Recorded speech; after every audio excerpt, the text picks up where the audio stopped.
There we go. Hello. Helps you turn the microphone on. I am Norm. This is Norm Can't Shoot, and we are ready, boys. I'm pumped for this. Okay, we're gonna get controversial with the old Star Trek. All right, we are going to be ranking most. I mean, not all, but we're gonna hit all the big guns. All right, in the Star Trek universe, we are gonna rank the characters on a tier list: S, A, B, C, D. All right. There's going to be some controversy. There's going to be some disagreement. All right. So if you're coming in hot on the chat, this is the time. All right. Defend your positions. All right. If you're watching this on the future in YouTube, hello, future. How are you, future? And you disagree with a ranking I've given, or if you want to pitch pitch your case for why your character should be higher ranked or lower ranked, if that's what you want to do, leave me a comment below. And let me know, and you guys can fight amongst yourselves in the chat. I don't mind. It's all good. Listen, as Star Trek fans, it's our God-given right to argue about the minutia of these made-up fictional space characters. Now, let's get over to the board. Let's get over to the big board, so you can see what I'm talking about, and to make sure I've got everything working correctly. I mean, whether everything's going to work properly, I don't know. Well, we'll see. I think I have it all sorted out here, but we will check. Basically, so here's all the characters down here. All right, here's what we got. Now, we have up until Picard, season 1. So we are missing, I think we're missing Lower Decks, and I think we're missing the final season, or the latest season of Discovery. Possibly 2 seasons of Discovery, I'm not really sure. But listen, we got the big boys in here. You got your DS9s, you got your original series, you got Enterprise, Voyager, TNG, a couple of things from the movie even, not the movies, but characters like, the Borg Queen's in there, stuff like that. You got Discovery, you got it all in here. You got it all in here. So there's some very good options. I'm already just taking a quick glance at the characters here. You can already see where the controversial spots are going to be. All right, we're looking at you, Wesley Crusher. We're looking at you, Wesley Crusher. All right. But we're going to work through them. Now, I'm going to work through these from the bottom to the top, because that top row has some heavy hitters. It has some controversial people on there. All right. You got all the captains up there, first of all. So that's going to be right off the bat controversy. So we'll save that for last. We'll work our way. The bottom, look, we'll start with all these Picard people. All right. Listen. Correct me if I'm wrong, but nobody liked Picard. I know I didn't like Picard. You probably didn't like Picard, but we're gonna rank the characters anyway. Now, I'm gonna put my own biases and limitations on the board right now. All right. I watched all of the original series. I watched all the Next Generation. I watched all of DS9. I watched some of Voyager. I watched very little of Enterprise. I've watched all of Discovery, and I did unfortunately watch Picard. So Enterprise is my weak point. I've seen a bunch of clips. I know about Enterprise. I kind of know the basic plot lines that we're going through Enterprise. I've seen snippets of a lot, but I haven't actually sat down and watched the whole thing. So take my opinions on Enterprise with a grain of salt. Same with Voyager, although I did watch more of Voyager than I did Enterprise, certainly. But still, I'm not 100% familiar with everybody. So, everywhere else, though, my opinion is fully formed. Now, whether you agree with it, oh, man, that's up to you. That's up to you. All right? But I've also, because I'm terrible at remembering characters' names sometimes, I also have open, if I can find them here. Where'd I put them? Here we go. I got lists of characters from all the things, so I can actually try to name them properly. So we'll see. All right, let's start with Picard. All right, Star Trek Picard. I was very disappointed with Star Trek Picard as a series. I felt like it didn't do justice to the character. I felt like there's a lot of inconsistencies with the world, like the way Starfleet was acting, and I thought it was a hot mess. I thought it was poorly written. I think some of the performances were very good, and some of the performances not so great. So My overall view of Star Trek Picard, negative. Negative. All right? I've yet to find anybody who is like a super fan of Star Trek Picard. I think the best opinions I've seen about Star Trek Picard is, it was good to see Picard back. It was fine. It was a fun little space romp. You know, that's like the best. Like, no one's saying, oh my god, I love Picard. It was great. I'm sure they're out there, but I haven't seen them. So let's get to the characters here. This one here, now again, they have both the twins here. So this twin here is, who is this? This one is Soji, I'm pretty sure. I mean, we're going to count it as Soji if it's not Soji, all right? So this is the one that we spent the most time with in Star Trek Picard. If you're not aware, I guess minor spoilers for Star Trek Picard, if you haven't seen it and you still want to. Basically, these are twins. And so initially we're seeing Daj, I think was her name.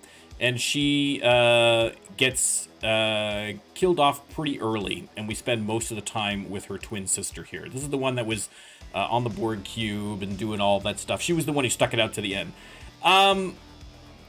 She wasn't terrible, but I wasn't really crazy with the whole storyline. The actress was fine. Like, she wasn't particularly good. She wasn't particularly bad. And the character was kind of... I mean, I felt the character was more annoying than anything, but, you know, it wasn't, like, horrible. I'm gonna put her... I'm gonna put her in C tier. I'm gonna put her in C tier.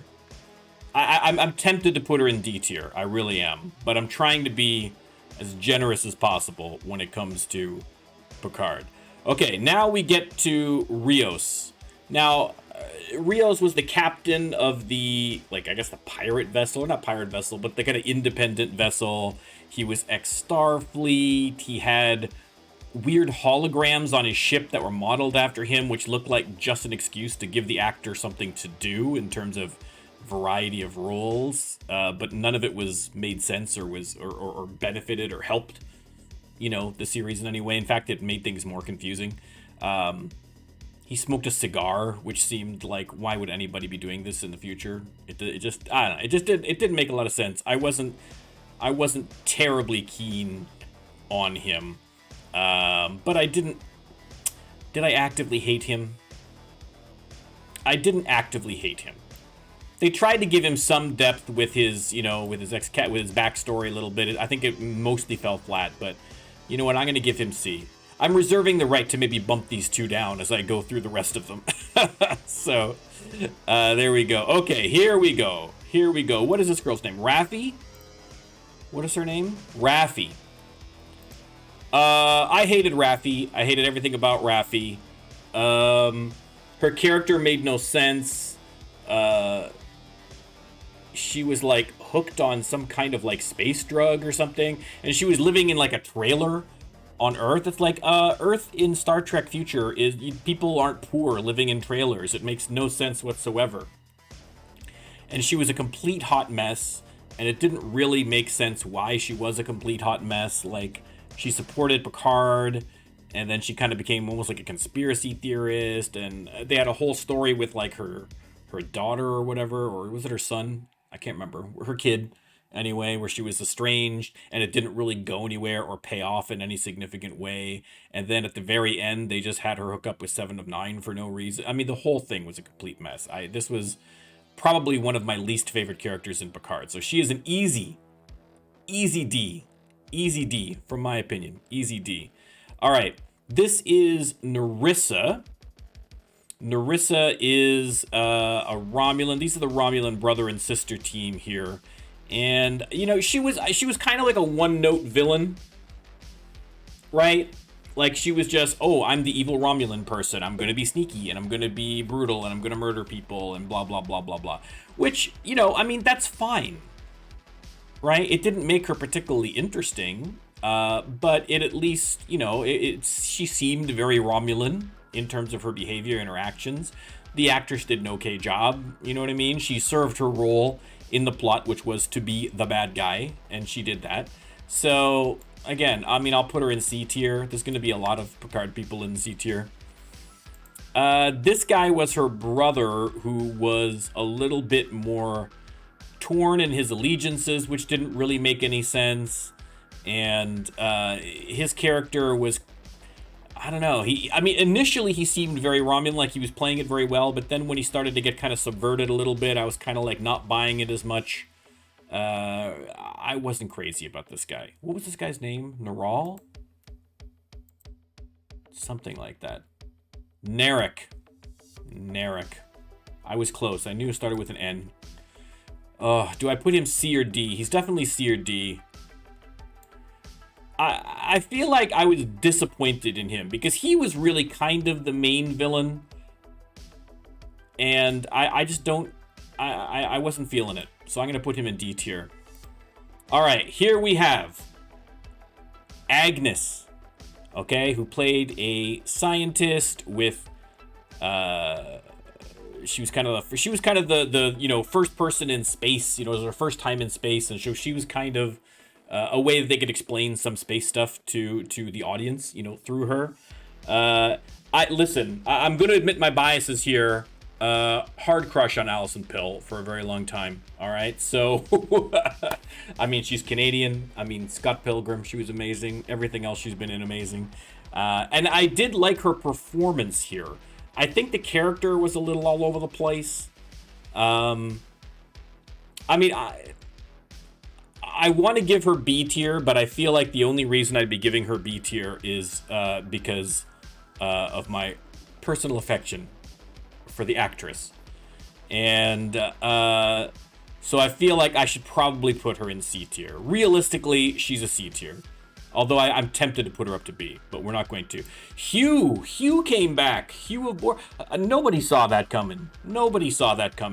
It was nice to see Hugh again, but he didn't really do very much. I mean, he was kind of like there for exposition. He didn't really do a whole lot. I wasn't really... It was kind of like, oh, okay, like it's good to see him in there, but I didn't really care either. He wasn't doing it for me. I'm gonna put Hugh in D tier. I'm gonna put Hugh in C tier only because if we're looking at the whole of Star Trek, his performance in Next Generation, his original appearance, I think counterbalances, right? If you were looking at his original performance in TNG, I'd put him at a B. Picard, I'd put him at a D. So we'll balance out at a C. There you go, Hugh. Okay, we're looking at the fullness of your character. Okay, now here we go. What was this guy's name again? This Romulan guy. Elnor. This was... Oh, God. He was like a little kid that Picard bonded with briefly, even though Picard doesn't like kids. And he grew up to be like a space ninja. And then he went and fought people with swords when everyone should be firing lasers at each other, you know what I mean? Like, the Klingons get away with it because it's an honor thing for Klingons, right? Like, they'll intentionally fight with swords because it's more honorable. Whereas for the Romulan, it's just like, why would you use a sword? Like, why would you not just have a blaster? It makes no sense. And don't even get me started on the whole Romulan sect that believes in radical truth, which is just absurd for a Romulan. I mean, it's just terrible. So, okay, you're gone. You're out of here. And this one is Daj. This was at the opening of Picard. She's the one who kind of instigates the story, right? She gets, her boyfriend gets killed, and then she has to go see Picard, and then blah, blah, blah, blah, blah, blah, blah.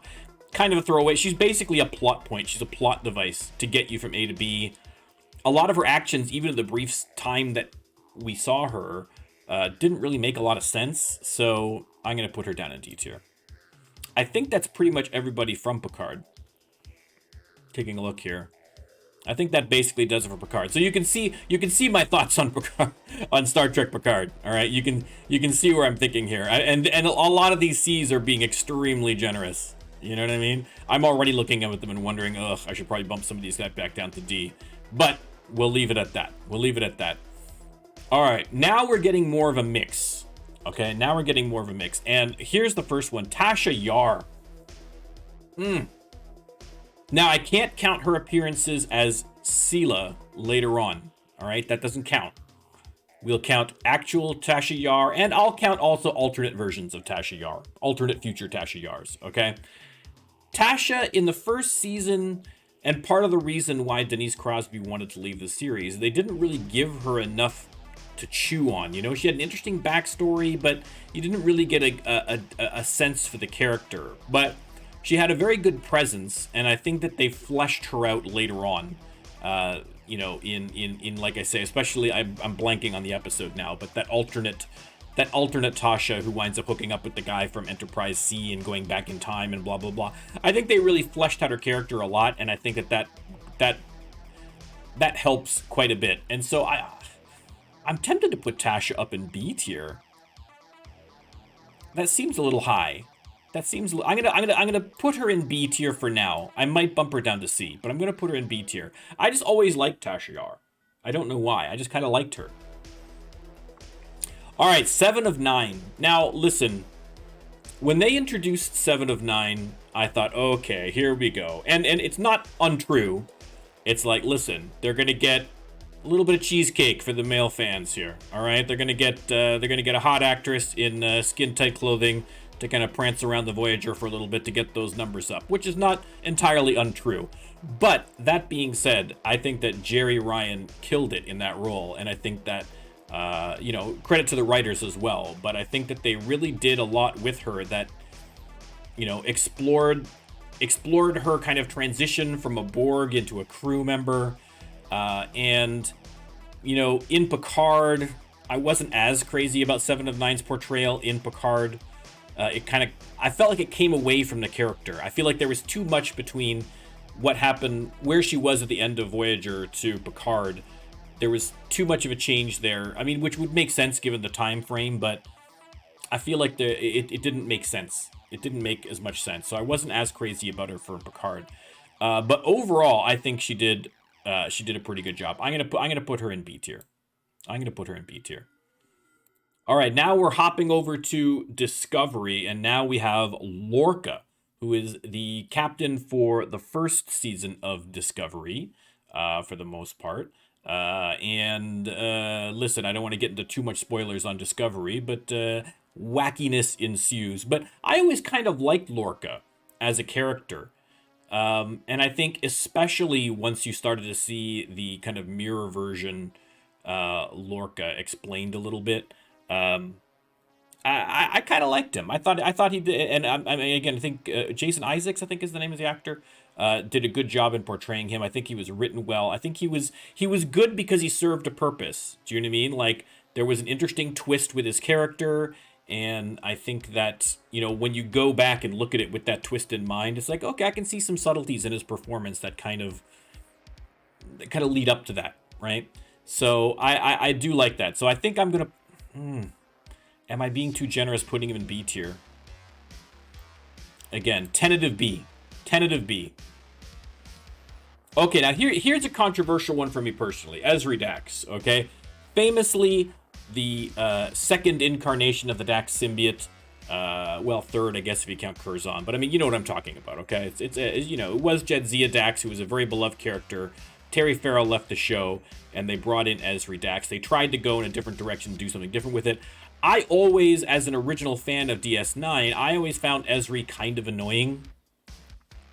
And the thing that bothered me a lot about Ezri is that she was very not Dax. It was almost like it was a completely separate character. Like, I understand that each incarnation of a Trill is its own thing. They've got their own personality, etc., etc., etc. But I didn't feel like they did enough to kind of have that continuity between Jadzia and Ezri. I didn't feel it, at least personally. So that was a bit of a problem for me. So I never really liked Ezri. I kind of sloughed her off. I probably would have been putting Ezri in, like, the D tier. But I just very recently, like within the last week, I've come around a little bit on Ezri Dax because I watched a YouTube video from Jessie Gender. And if you're a Star Trek fan, you absolutely should be following Jessie Gender. She is a trans Star Trek fan. I think she is her pronouns. I apologize if that's not your pronouns. But they are a Star Trek. They talk about trans issues. They talk about Star Trek. They talk about a bunch of nerdy stuff. So an excellent channel. And they did a video on Ezri specifically, and talking about Ezri in the context of the parallels from what Ezri was going through versus what someone in the trans community goes through when they transition. And it was just a really, really, really, really interesting spin or take on the character, which I don't think was necessarily intentional at the time that they wrote it. But it's made me think about Ezri in such a different light that I'm willing to bump her up from an automatic D to a C. So that slight jump is 100% thanks to that one video. So there you go. Keep posting those videos, guys. They're influencing. Okay, now we can finally fit. I mean, if we get the S tier, we're gonna have to roll down a little bit here, but that's fine. Okay, now we're going way, way, way back, and we got Nurse Chapel. Nurse Chapel, played by the great Majel Barrett. Nurse Chapel was like a background character. She wasn't particularly interesting. She wasn't uninteresting. But, you know, it was like, okay, well, oh, there's Nurse Chapel. She's around and she's helping. Great. And then in the movies, they developed her a little bit. You know, they made her, you know, a full doctor and et cetera, et cetera, et cetera, et cetera. I mean, listen, it's Majel Barrett. I'm not going to put Majel Barrett in a D tier, but I don't think she deserves anything above C, personally. All right, here we go. Wesley Crusher, sir. I mean, here's the thing. Will Wheaton as a person, as an actor, I'm quite fond of. I think he's a lovely person. And I appreciate a lot of the stuff outside of Star Trek, which he has done. Especially, you know, that show about board games that he did that I'm completely blanking on, that you all know what I'm talking about and are screaming at your screens. Fantastic. He's a funny guy. He seems, you know, pretty cool. All right. Stand By Me, he was great. But the character of Wesley Crusher was agonizing. I mean, he was put in there by Gene Roddenberry because he wanted to have something that younger viewers would be able to kind of latch onto and kind of see the show through their eyes, right? It's a way to kind of, they do this all the time, right? It's the same reason why they had, you know, little, you know, Annie Skywalker in the Phantom Menace. You know what I mean? It's like, oh, here's for like little kids who like this because it's a little kid, and it's like it's a fundamental misunderstanding. Like, you know, I was probably, if I did the math, I probably was about the same age as Wesley Crusher when I was watching Deep Space Nine. I was in that same ballpark, and I hated him. I hated him. We don't identify with characters that are the same age as we are. We identify with characters that resonate with us as characters that we find interesting or cool. And Wesley Crusher was an annoying twerp. I'm sorry, he was an annoying twerp, and it's not Will Wheaton's fault. It's the fault of the writers. They tried to kind of, when they brought him back in later seasons after Starfleet Academy, they tried to kind of flesh him out, but even then he was kind of an annoying twerp. You know?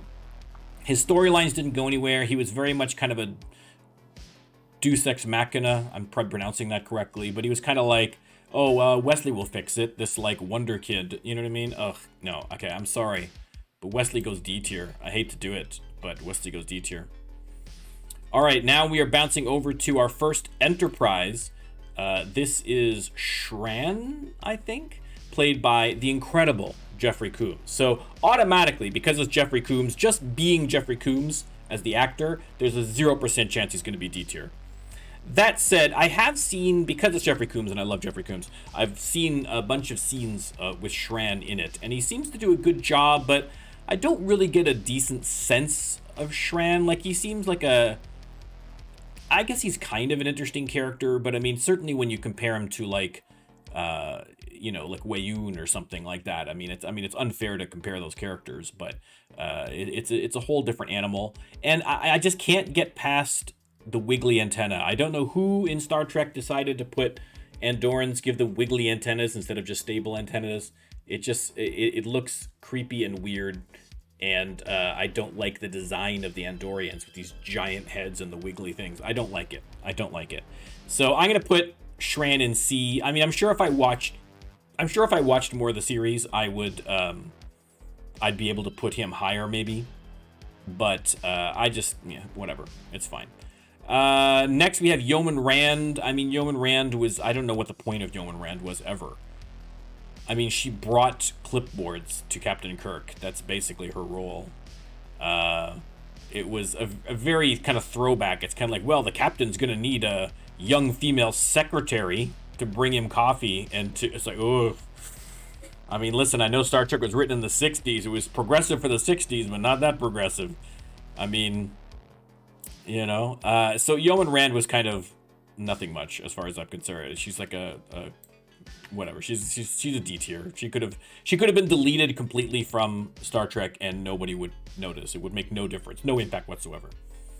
Okay, now we have Mr. Neelix. Mr. Neelix. Oy. I'm torn on this one. Because the actor did a good job in portraying him. They tried to do some interesting things with him, but he was a very annoying character, I found. I mean, I know I've talked to people that are pro Neelix, and he kind of apparently grows on you, but he never grew on me. He never got past the annoying stage. But I feel like they did try to do more with the character, and the character was there for, I think, most of the series, if not the entire series. I think he bowed out towards the end. And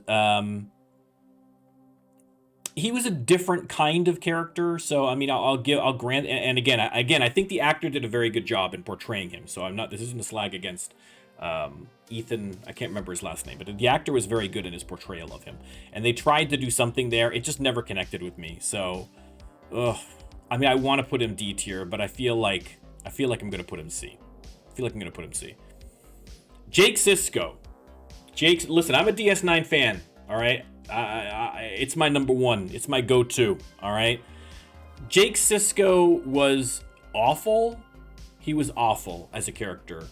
I liked the idea of Captain Sisko having a son, and I liked the idea that the son really didn't have any particular interest in being in Starfleet and wasn't like a Wesley Crusher type A type. Like, Jake Sisko, the character, was, I mean, he didn't know what he wanted to do. He wasn't particularly good at anything. He was kind of floundering around. He had difficulty meeting girls and making friends and fitting in and everything. So I like that idea. I just find that the portrayal just fell flat. You know what I mean? I don't think that the actor did a particularly good job in a lot of areas for it. And I feel like the writing just kind of like, they had, they were, it was good to show the kind of father-son dynamic for Sisko and for Ben Sisko and Jake Sisko. I did like that. But any scene with Jake where Jake was always overshadowed, right? There's two Jake scenes. There's Jake with Ben Sisko, in which case Ben Sisko is completely dominating the scene, right? And then there's Jake with Nog, where Nog is also totally dominating the scene. So Jake was just like a piece of furniture, you know what I mean? In the room. Like, he was something for a better actor to bounce off of. So I'm sorry, Jake, you gotta go. It pains me. It pains me putting a DS9 character in D tier, but listen, if anybody's gonna go there, it's gotta be Jake. Look how harsh this is. Nobody's got an A tier yet. This is ridiculous. Okay, now we have this girl from Discovery, whose name I've completely blanked on now, although I should know. What is your name, person from Discovery? Kayla Detmer. That's it. Kayla Detmer. Like a lot of the characters from Discovery, especially the miscellaneous crew, right? The miscellaneous bridge crew.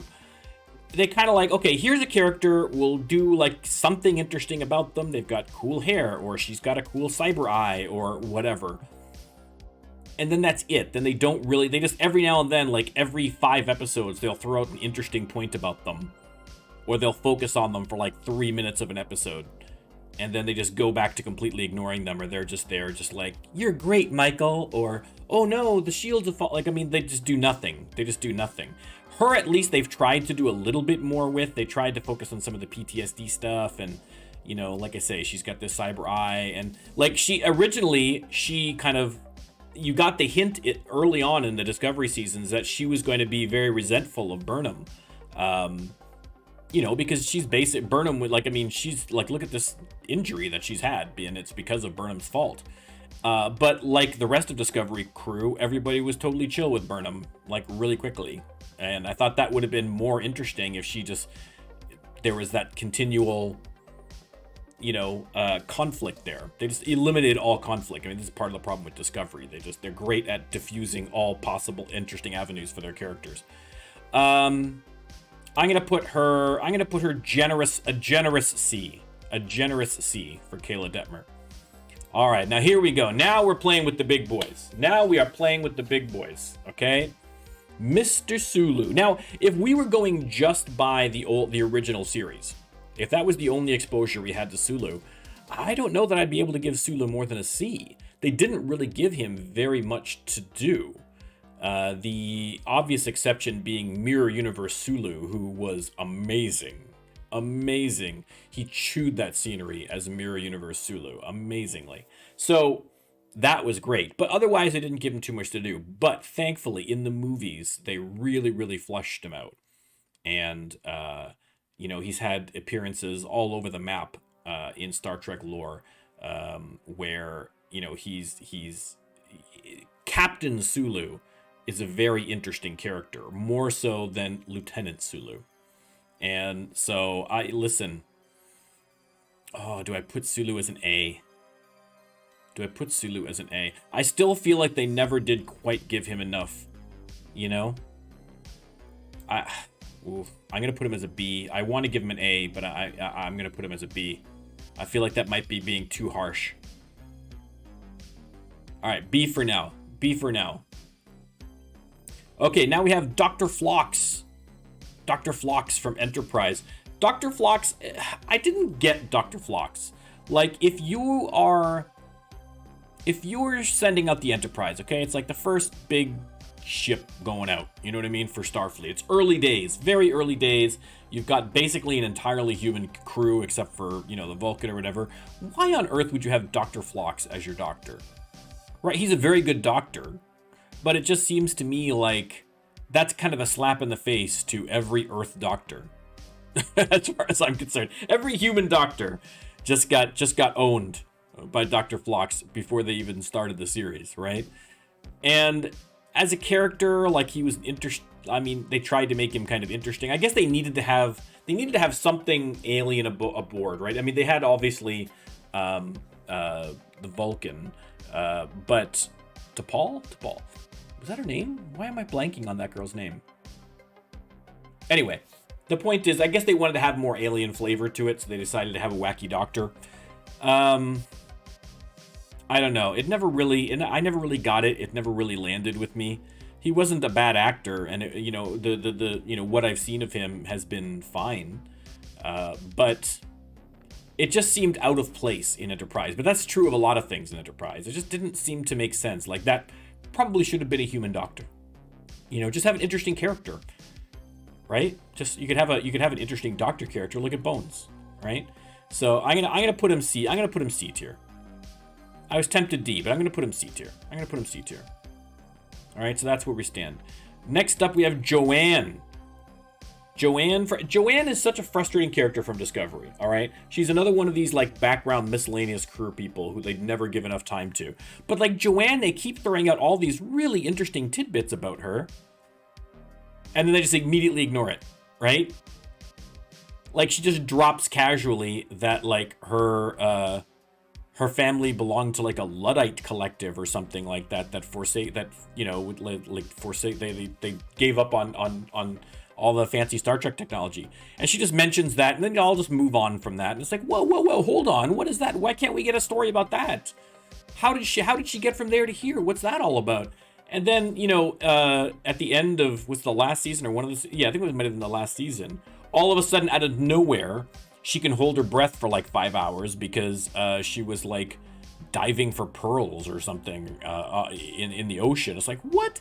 First of all, why couldn't you have laid that hint earlier in the season so that it wasn't like just thrown in there last minute to have somebody be able to hold their breath? But it's like, again, that's super interesting. How did that happen? What's going on, right? So they have all these kind of interesting things about her. Her hair, super awesome. Come on. So it's like, come on, like, give Joanne something to do. Her mirror universe, Joanne was actually a very cool character as well. So it's frustrating because, like, I feel like that could be a character I could really get behind. They got a lot of a lot to do with her, but they don't do it. So I'm going to put her in C. She probably should be in D, but I have a personal affection for Joanne. I root for Joanne in the series, to no avail, unfortunately. But there you go. Now, this, to me, personally, this is an easy one. You got Chief Miles Edward O'Brien. All right? The Chief was interesting from the jump in The Next Generation. All right, they gave him lots to do once he kind of took off as a character a little bit. Bringing in the Transporter Chief was a great idea. It's a very specific role that you can work him into.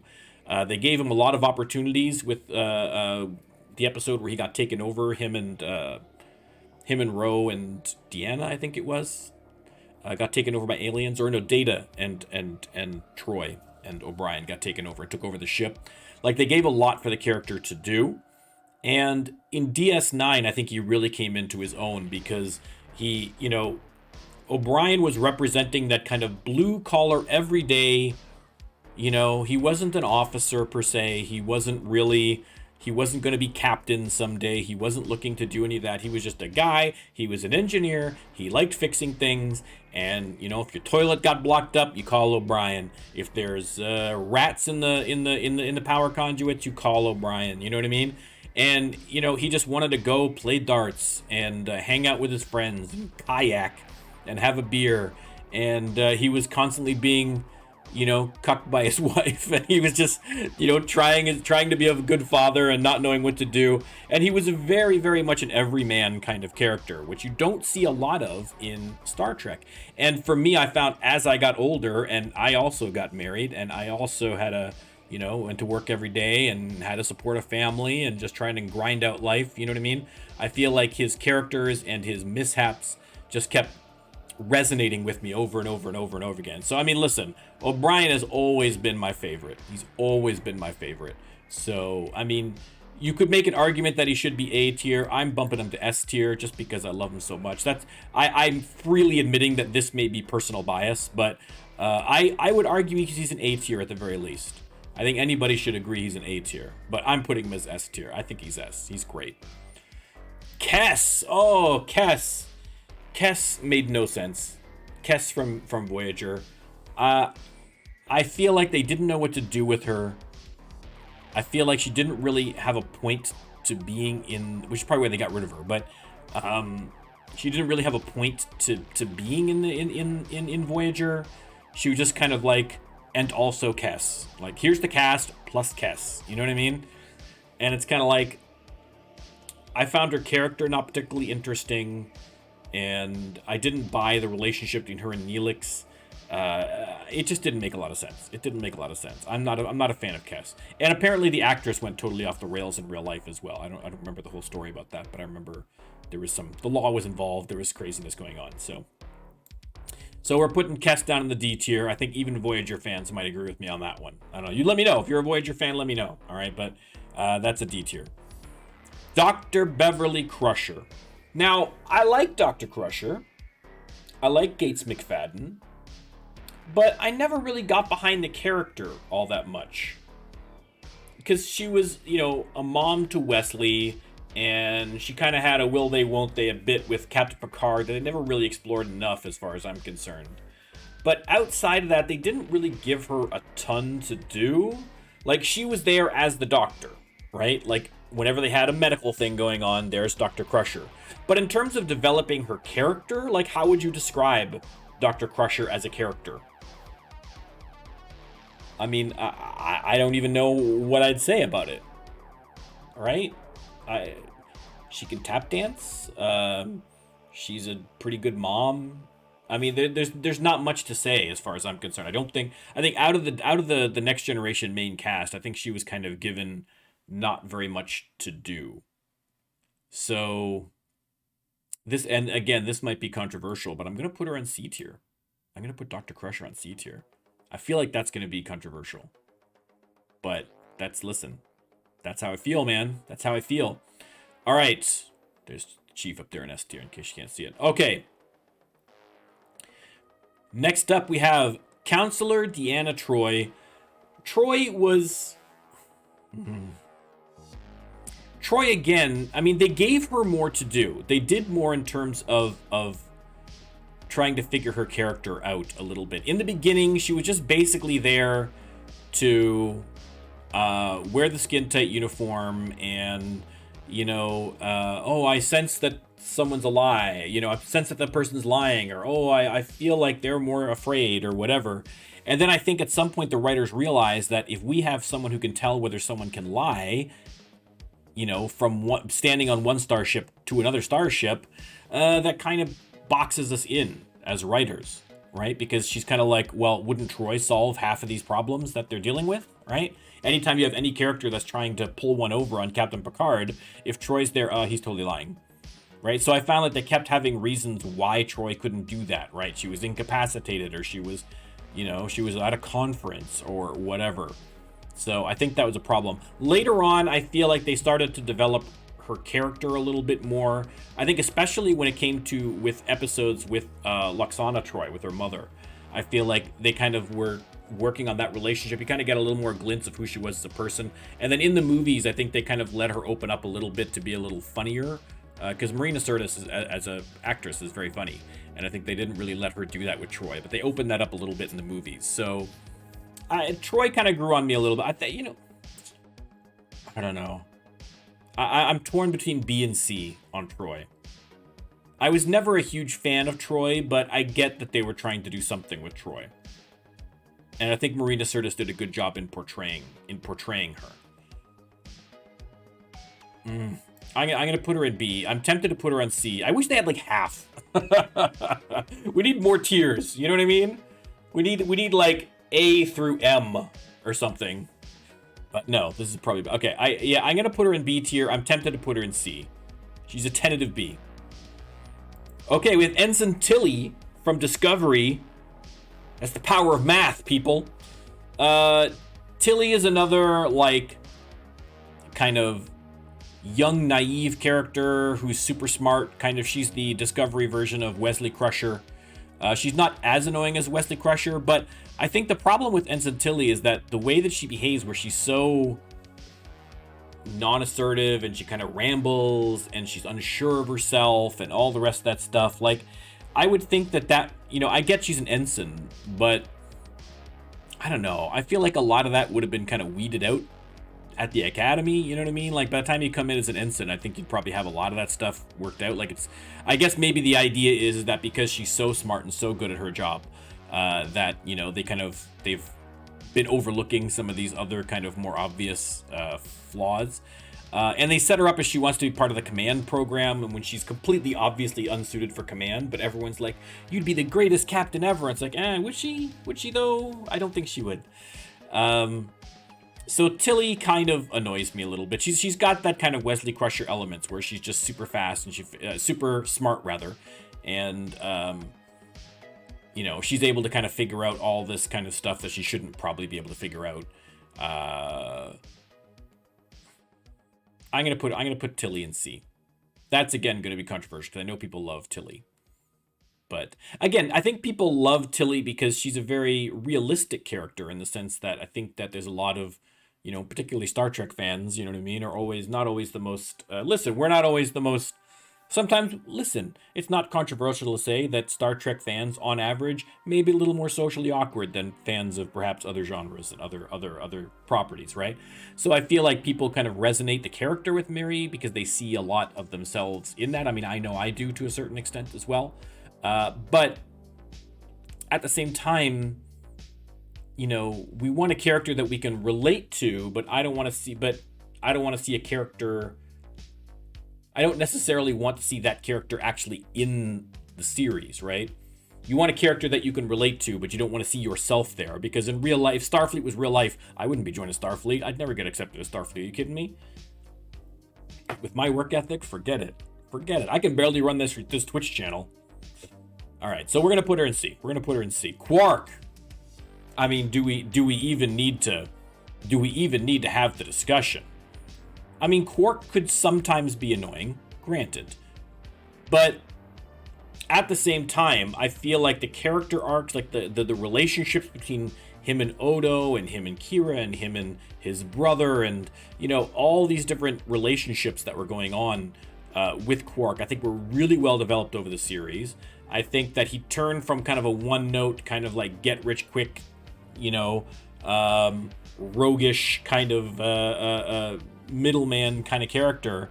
I think they really expanded him and gave him some depth, you know what I mean? And so he was able to do, even when he did things that didn't seem typically Ferengi, right? When he was being heroic, or he was being, you know, self-sacrificing, or he was being altruistic, he was still able to frame it within a Ferengi kind of, in a believable kind of Ferengi philosophy, if that makes any sense. Do you know what I mean? Like, again, the classic is where he was having that debate with the Vulcan woman about where he was pushing for peace as opposed to war, or he's pushing for them to push for peace as opposed to gearing up for war because it's profitable from a negotiating perspective. He was trying to make that argument and it was like, it's okay, I get it, that makes sense. So and again, Armin Shimmerman is amazing. He's a national treasure. So we're gonna put him up in S tier for Quark for sure. Okay, this is from Enterprise. His name is Merryweather, and he stood around in the background of the Enterprise. And he would say things, and occasionally he would do things. And D tier for Merryweather. Sorry, Merryweather.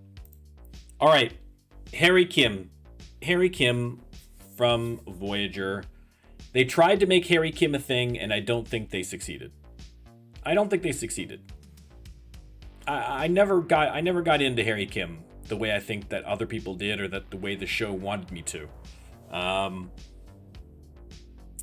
He was, I mean, again, if you were trying to describe Harry Kim as a character, I mean, what was he? What function did he serve? What, you know, I don't know. I never quite, and I know a lot of people really like Harry Kim, and nothing against Garrett Wang. I mean, I think he's a great actor. It's nothing, you know, he didn't do anything wrong in terms of his performance, but I just never quite got the point of Harry Kim. You know what I mean? He was kind of like, I think he did the kind of awkward stuff better than, say, Tilly, but yeah, I don't know. I'm gonna put Harry Kim in C. And again, that may be my lack of experience with Voyager, but if I think back to all the Voyager episodes that I've seen or that I'm aware of and stuff like that, and I try and think of what Harry did in them, I can't even remember. I honestly can't even remember anything he did, so that's not great. All right, Ensign Chekhov. This one, Chekhov was not great. I'm sorry, guys. Chekhov was not great. In the original series, he was just a young kid who did stuff. He kind of drove the ship. He'd go down on a mission now and then. He'd say enemy vessel. He was there to kind of show, look, even in the middle of the Cold War, in the future, there's going to be Russians that are going to be serving side by side. And isn't that great? Wonderful. No problem. But they didn't really develop his character or give him anything to do. And in the movies, he just became kind of like comic relief. I mean, except for Wrath of Khan, where he became like, he got slugwormed in the ear, right? So, but overall, if you look back at the old movies and stuff like that, Chekhov is a joke, right? He's kind of like, he's butt of all jokes. He doesn't really do anything in particular. I'm not a fan of Chekhov. Oof. Do I put him in D tier though?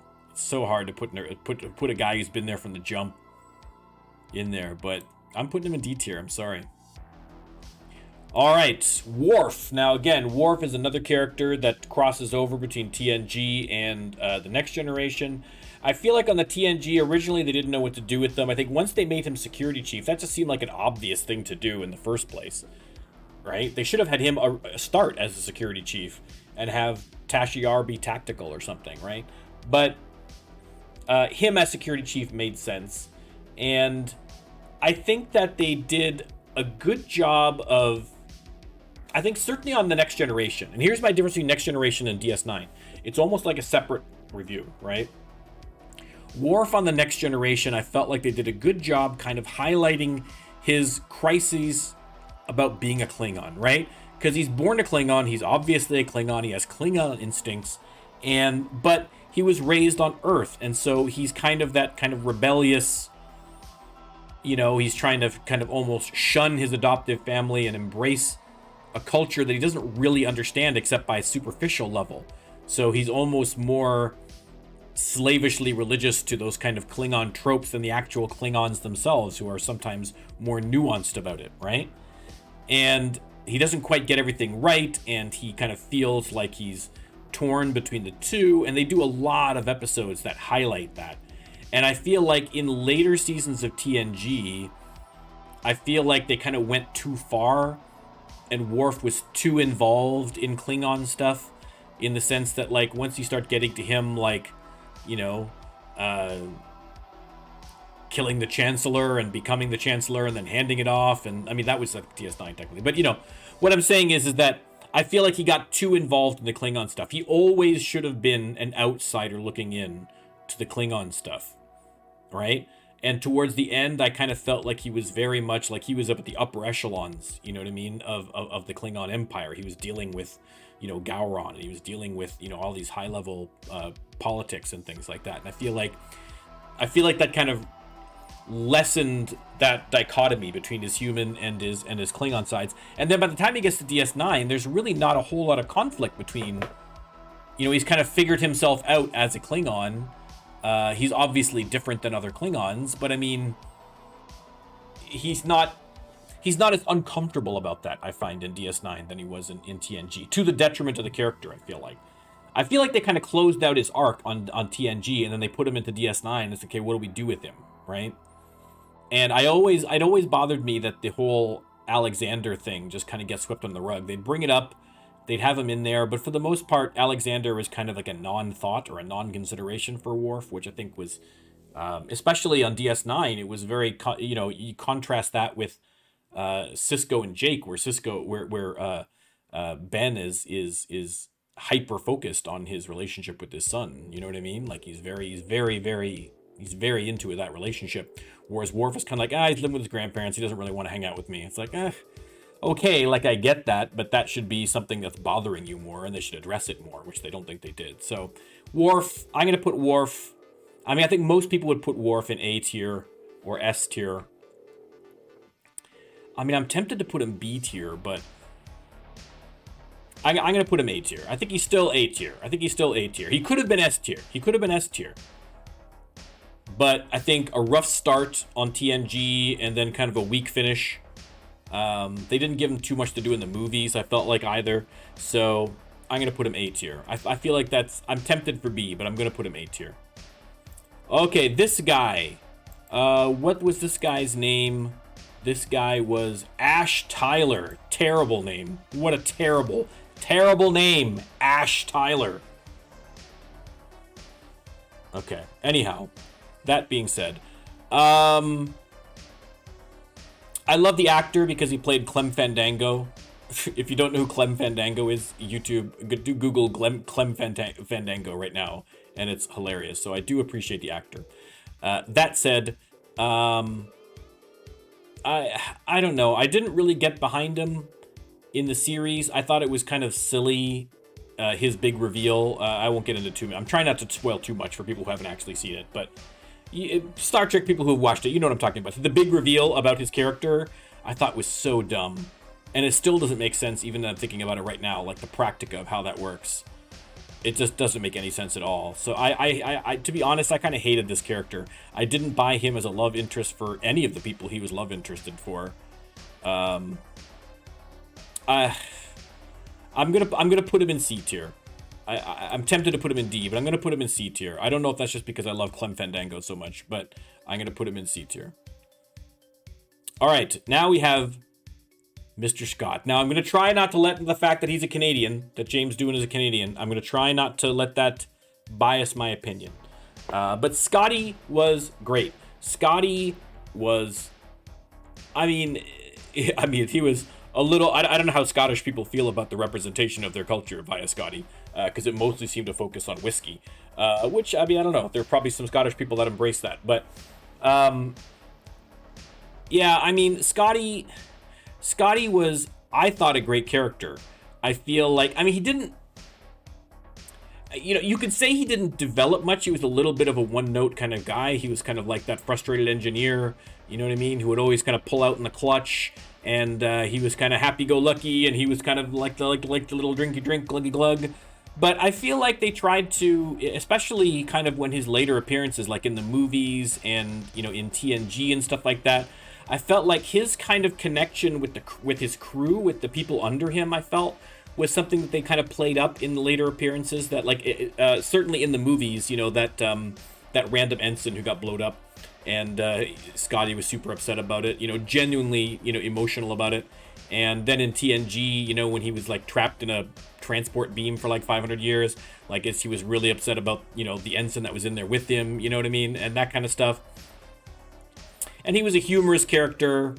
I don't know. I feel like Scotty's A tier. He's not S tier, but Scotty's an A tier. He's a solid. You couldn't imagine the original Star Trek without him. Let's put it that way. If they removed Chekhov from the original Star Trek, that's still a great show. But if you remove Scotty, plus come on, the man was literally a Canadian war hero. Come on. All right. Here we have Malcolm Reed. Malcolm Reed from Enterprise. I never got the point of Malcolm Reed. I know there was a big twist with him. Again, I don't want to get into too much, but there was a twist with him in the series that I was like, okay, I wasn't super jazzed about. I just didn't feel like he, as a character, they developed very much. He was another one of these guys who was like, okay, he's part of the crew, he has a job, but who was he really, as a character? I mean, and again, because I didn't watch very much of Enterprise, this may have been fleshed out. This may just be my ignorance about the series, but I never really got a sense of like, okay, this is who Malcolm is, and this is why I should care about him. You know what I mean? So I'm going to put Malcolm down in D tier. D tier, sorry. All right, Dr. Julian Bashir. Dr. Julian Bashir. Listen, another controversial character, because his character changed. In the beginning, he was this kind of like egotistical almost, but like naively egotistical. He's like a rich guy who like comes to like a poor neighborhood and is like, gosh, this is interesting. You know what I mean? He has no clue what he's doing. He's completely oblivious, and he's saying a bunch of things that are offensive and arrogant and without a malice. You know what I mean? Like, he wasn't arrogant like, I'm better than you. He just genuinely felt, he didn't realize he was being arrogant. So I kind of actually like that about his character. And then over the course of DS9, he kind of developed, and he still always had that kind of like obliviousness to him. You know what I mean? Like, especially I felt like his interactions with Garak were really good, because like Garak was just running circles around him all the time, and he was just constantly flustered and trying to keep up, but he was still engaged. Like, he still wanted to be a part of that. He still wanted to try and do that. And then when they brought in also the elements of him being genetically engineered, which I wasn't super crazy about that plot line, or when they brought in the other people, but it did add another element. I didn't like what they did with the time police, or whatever they are, with Bashir. I felt like they kind of gave Bashir something to do. But the thing with Bashir is you did really get a sense of what kind of a character he was as a person, and I think that's a credit to Alexander Siddig, and I think that it's a credit to the writers. And so I'm gonna put. I don't know if I can put him A tier though. I don't know that I can put him A tier. I'm going to put him B tier. I'm tempted to put him A. Okay. B'Elanna Torres from Voyager. Finally, we get to a Voyager character that I actually kind of liked.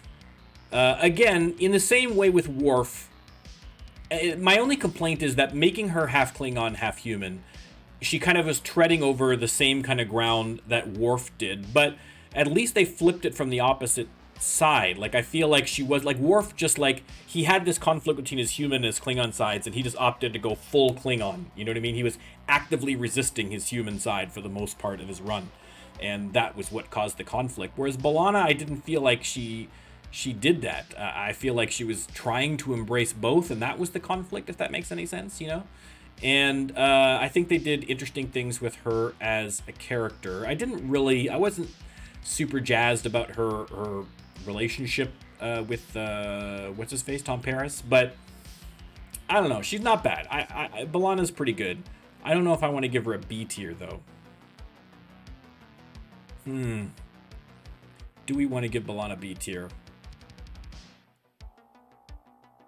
You know what, I'm gonna give B'Elanna a B tier. Let's give a little bit of love to Voyager. All right. I'm tempted to make that a C. I really am, but no, we're gonna give her a B tier. Okay. Now we have Lieutenant Uhura. Now again, Uhura, they didn't really give very much to do on the original series. Like, it's important that she was there from a cultural perspective, right?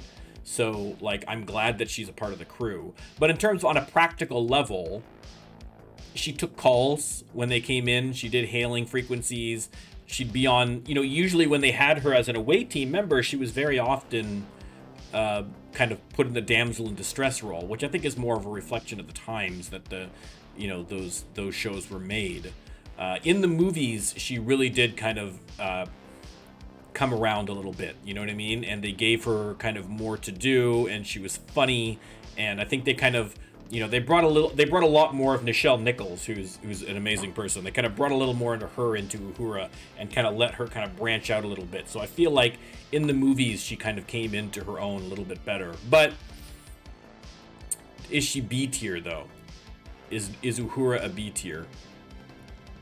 You know what? I still feel like I gotta put her C. I feel bad about it actually, but I still feel like I gotta put her in C tier. All right, now we're going back over to Discovery, and we have Paul Stamets, who I'm torn on Stamets because originally he was the arrogant scientist, right? He was the dick. He was like, okay, everybody get out of here. I'm smarter than all of you. He's like the opposite of Bashir, right? He came in knowing he's the smartest guy and being deliberately arrogant and annoying to everybody. He's like, I'm Dr. Spores, all right? This is all my stuff here, all right? I've made this brilliant, incredible discovery. You know what I mean? And all the rest of you gotta represent, okay? You gotta bow down before the king, all right? And I like that. But then very quickly, he kind of arced. I do like the relationship between him and his husband. I like that. And I like the way that through that relationship, they kind of grew his character, where he kind of grew past some of those kind of attitudes and was a little more accepting of people and things like that. But I feel like they kind of had that arc go too fully and too quickly. So now it's like, what do you do with Stamets? You know what I mean? After season one, after season one, it's like, okay, why do I care about Stamets anymore? Really? Now he's like, especially in the last season where he was kind of mentoring that teenage kid that came aboard, and he was being like really fatherly and being super nice. Like, what happened to the old Stamets? Like, is he gone completely? I feel like they kind of like wrecked it by taking the interesting parts about his character, and then they resolved it too quickly, and now there's nothing left to build off of, right? If you're going to resolve something about a character that's fundamental to the character, you either need to get rid of that character afterwards, or you need to give them something new to work on. And I don't feel like they did that with Stamets. They did that a little bit with like some PTSD stuff or whatever, but it doesn't, I don't know. I didn't buy it. So I'm going to put Stamets in C. Here we have, what was her name? Soto? Let me check. I don't want to get the Enterprise people giving me nasty comments. Hoshi Sato. Sato, not Soto. Sato. My apologies. She was the communications officer, and the thing I liked about that is that it's before they've got universal translation all worked out, and so they need to have someone who can kind of speak some of these languages. I thought was an interesting concept for Enterprise, so I did like her role, and I felt like the actress did pretty good, and I did like some of her, although it seemed kind of silly that she, of all people, would be in the mirror universe like an empress. That seemed kind of a little forced, but I did like her portrayals in that, so... But still, I'm not... I still got to give her C. I can't... Like, I'm still not super... Like, okay, whatever. All right, Tom Paris. Tom Paris. What was the point of Tom Paris? Can anyone explain to me the point of Tom Paris? Tom Paris, when he came in to... if you look at the beginning of Voyager, he's part of the Maquis. He's kind of the rebellious son. His father's an admiral. He couldn't quite live up to the, to his standards or whatever, and he wound up, rebelling and joining that. And so then he joins Voyager, and then he just meekly just slides right into a Starfleet officer role. And then just continues as just generic Starfleet officer guy for the entire rest of the run. And it's kind of like, like a lot of stuff with Voyager, I think they really missed an opportunity with exploiting the whole kind of merging of the Maquis crew and the Voyager crew together. And I think Tom Paris would have been an excellent, if he had kind of played him as kind of the, the rebellious anti-authoritarian bad boy, but the reason behind it is because of his father, and he's got daddy issues, and all the rest of that stuff. I feel like if they kind of played into that a little, I didn't watch as much Voyager as I did some of the other series, so maybe they did go into that more than I'm aware of, but I didn't really feel a whole lot for him. He just seemed like okay, he's just like a generic officer guy. And they put him in a relationship with B'Elanna because B'Elanna was an interesting character and they needed something interesting to do. He had his friendship with Harry Kim, but I mean, you've got two characters that I don't find particularly interesting, that I don't care about their friendship, right? Bashir and O'Brien, I love the way they developed their friendship. Bashir and Garak, rather. I like the way they developed that friendship because those are interesting characters that had interesting, differences between them that made their particular interactions interesting, right? Whereas I never got that with Tom Paris, so I'm gonna put him in C tier with his buddy. All right, Geordi LaForge, Mr. Reading Rainbow himself. Geordi, again, he's a character who, like Scotty, he kind of developed into, look, I'm an engineer. I like to fix things. Do you know what I mean? He was still, he was a little more down to earth, I felt like, than some of the other. He was a little less intense, I think, than some of the other TNG characters. You know what I mean? He was just kind of a chill, relaxed kind of thing. And again, he kind of had those elements of social awkwardness and nerdiness, and kind of those kind of cringe factors that you got from Wesley. But I think it was done in a much more mature way. Like him with the whole Leah Brahms thing. Like every nerd is like, "Oh no, Geordi, what are you doing?" But it made it. It made it interesting, and I liked it. And I liked his relationship with Data. I felt like Geordi was the perfect kind of person to help guide Data through because he was like sincere and wanting to help him, and he was trying to give him, just normal. He was kind of the closest to like a normal human that was in that crew. So he was good to have as a buddy there. The whole blindness and visor thing, I mean, they never really did very much with it, to be honest. It was kind of a gimmick that they used periodically, but after a while, it's like you forget that it's even a thing, really. And then in the movies, they just give up on it altogether, just take the visor off, probably because Geordi's like, look, I want to see where I'm going. I'm tired of tripping over stuff on this set. Can we please just get rid of this visor? So, and LeVar Burton is amazing as a person. So I'm gonna put Geordi. I'm putting Geordi in A tier. I loved me some Geordi. Okay, now we're going back to the real Daxes. Here's the real Daxes, baby. This is the deal. So Jadzia Dax was a great character. She had a rough start because I feel like, Terry Farrell at the time was like in her 20s and they wanted her to like take on the role of someone who just recently was an old man. And I think she didn't know what to do with it. They hadn't really developed how the whole Trill thing worked exactly.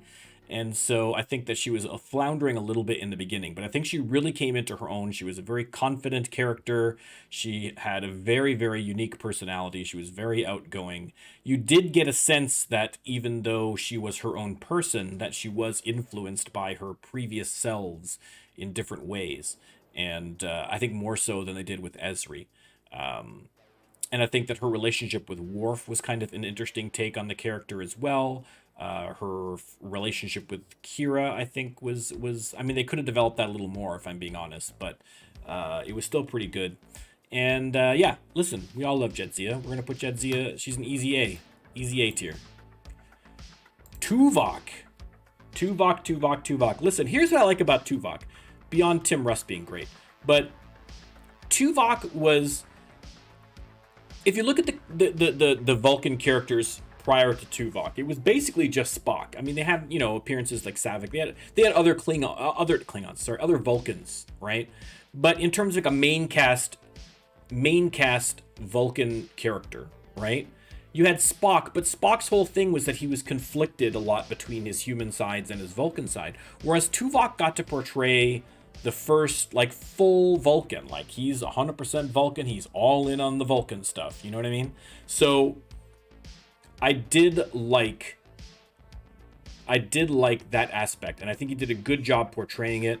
I think that having him as a security chief was an interesting choice for a Vulcan, because you would think they would normally kind of lean towards, you know, science or engineering. So it was interesting to see, okay, well, how would a Vulcan think about security elements? You know what I mean? Like, how would you do that? So I think he did.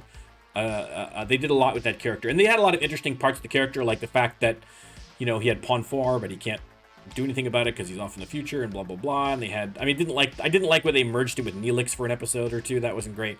But overall, you know what, I'm gonna listen. There you go, Voyager fans. I'm putting Tuvok up in the A tier. Trip. I liked Trip. You know what, in Enterprise, if I had to pick my favorite character in Enterprise, it probably was Trip, because again, he's kind of that kind of like everyman. You know what I mean? He was kind of, and again, at that point in Starfleet history, you know, you would have seen more of these kinds of personalities. You know what I mean? We had a very strong kind of feel for him, that kind of folksy charm. But he was very smart, and he was, you know, they did a lot with his character, especially with his relationships and things like that. So I feel like Trip did a good job. I'm happy with Trip. I'm not going to put him A tier, but I'll put Trip up in the B. I'll put Trip in the B tier. All right. Now we have, why am I blanking on his name?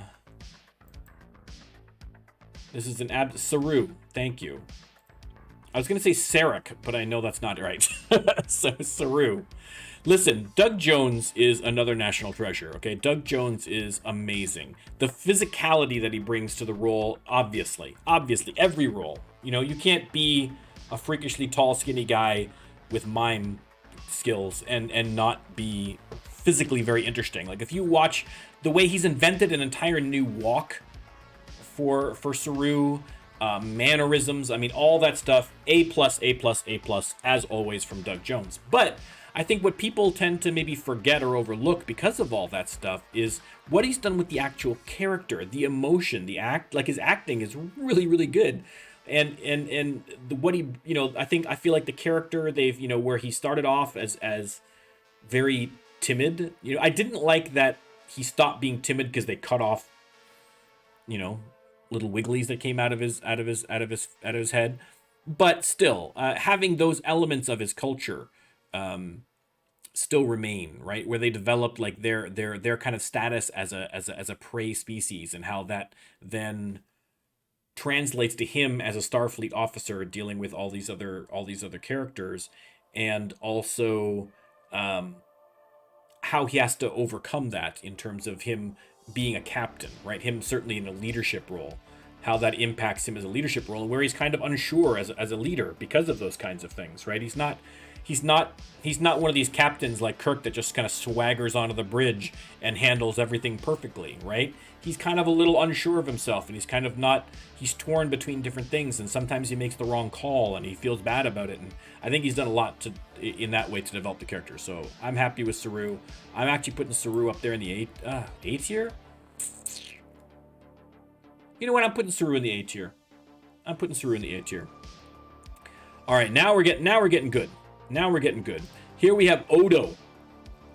Constable Odo from the late, great René Auberjonois, which is fun to say, Auberjonois. Odo was a great character, a very interesting take on the character.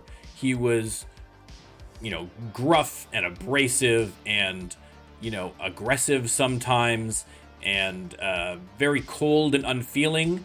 And then right under the surface, like the tiniest scratch, and he's a hot mess, and he's depressed and confused and emotional, and you know, he's deeply cares about people, and he's in love with Kira, and they have all these, you know what I mean? And René Auberjonois did such a great job in emoting all of that on the screen, right? The writer, again, credit to the writers, obviously, in all cases, but he did such a great job with it. Just amazing. I love Odo. Odo is going to be... Ooh, do I put Odo as A tier? Oof. I'm tempted to accept... I'm gonna put him A. I'm tempted for S, but I'm gonna put him on A. All right, Bones McCoy, again, one of the Holy Trinity, between Kirk, Spock, and McCoy. McCoy was kind of, I mean, again, a very interesting character, right? You got a real sense of who McCoy was as a person, right? Again, he was kind of gruff and abrasive sometimes, and he was impatient, and he was grumpy. Do you know what I mean? But again, he really did care about his job, and he cared about his patients, and he cared about his moral stances, and he cared about his friends, right? Even and the relationship between Bones and Spock was, I mean, just beautiful to watch. It was amazing, right? So, but I still feel like Bones was kind of there as a foil almost between, like, it was less of a triangle between he, Spock, and Kirk as it was he was kind of like would occasionally jump in between the relationship between Spock and Kirk, right? And I don't know that he was a full member of that kind of three-party system. But I'm going to put... He had some great lines in the movies, too. I'm going to put him as A tier. I'm tempted to put him S, but I'm going to put him A tier. All right, next we have Data. Now, you'll see down here we have two. This is lore, and that's Data. So we're looking at actual Data. Sorry, let me scroll up there so you can see the full S's there. Data, I mean, look... Listen, we'll talk about it, but come on. How is Data not S tier? His performance from Brent Spiner in terms of the physicality of the character, the mannerisms of the characters, the inflection of his voice. I mean, just you know, total A+ class. Okay. Not an issue. And then you look at what they did with the actual character, right? In terms of his arc, in terms of his wanting to become human, and then occasionally becoming human by having like the emotion chip and things like that, and then how that kind of caused conflict with him, and even his resolution in Picard. Although I hated most of everything about Picard, I didn't hate the resolution they had for his character there, so that was good. His sacrifice in the movies was good. I mean, really, and Brent Spiner as a person is hilarious. He's great. So, I mean, listen, I feel like I don't. I'm convinced. Why do I need to convince anybody that Data is S tier, right? If I have to convince you that Data is S tier, then you're not a Star. Well, how are you a Star Trek fan if you think he's anything less than S tier? Come on. All right, now we're getting back into some minor characters here. We got some big names coming up here, guys. We got some big names coming up here. We're working our way up there. Kai Wynn. Kai Wynn was great. I loved Kai Wynn. She was from DS9. She was the religious head, but she was very conniving and she was very manipulative and she had her own political agenda. And in the same way that the actress played Nurse Ratched in One Flew Over the Cuckoo's Nest, it's kind of the same kind of vibe. You know what I mean?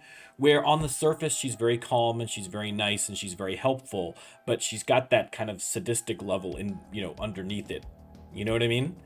And yeah, I thought she did a great job, and she was important to the plot while she was there, and I think she played it very well. I'm happy with her. I'm gonna put her in B tier.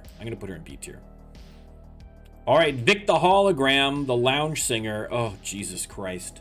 They spent way too much time on Vic in DS9, honestly. I don't know why people... I don't know what it was about the writers that got hooked on Vic, the hologram, the lounge singer, but he was everywhere. They had whole episodes with him. They just fell in love with him, and I don't get it. I found him annoying. I found him unnecessary. I mean, all those kind of deep kind of conversations. He kind of was like... In terms of the role he played on DS9, he kind of almost developed into like a Guinan character, where people would be having trouble and they'd go to see him and then he'd give some kind of wise sage advice and they'd be like, yeah, you know what, that makes sense. Then they'd go out of the holodeck and apply it. And it's kind of like, well, I mean, you could have just used one of the other characters. It's a missed opportunity to have an interaction between two actual characters to invent this other third person. Or if you're going to invent a wise kind of sage-like Guinan-like character for people to bounce things off of, why would you make it a lounge singer from like the 50s in a hologram? It makes no sense. I didn't like him. D tier. All right, this is, oh God, who is this? Oh no, who is her? Who is she? Who is her? Is that Gul Dukat's daughter? I don't remember who this is. I'm gonna put you in D tier. If I can't remember who you are, you're not important. Okay. Here we have the Dabo girl. I forget her name, the Dabo girl. Listen, I mean, she was fine. She was okay. I'd never bought why she would be attracted to Rom, and not just because of the fact that he's a Ferengi, but just as a person. I didn't buy it. It didn't make sense. She was more just kind of a background person. She didn't really have a huge impact on any of the plots. I mean, she didn't really have a role on the station to do anything, so she was just there for just something to bounce off characters for. So I'm going to put her in the D tier. All right, now we have, what? I'm going to check her name to make sure I have the right name. T'Pol. Okay, T'Pol is the right name. Okay, and again, I felt like T'Pol might have been that kind of, that cheesecake element from like, 7 of 9 or something like that. I'm sure that probably wasn't, it wasn't not thought of. Let's put it that way. By the, certainly when they started introducing the regular decontamination shower scenes, I feel like, okay, we got you, Enterprise. Ratings are down. I understand. Hang on, let me reset the music here, the background music. If I can find it. Hang on a second. There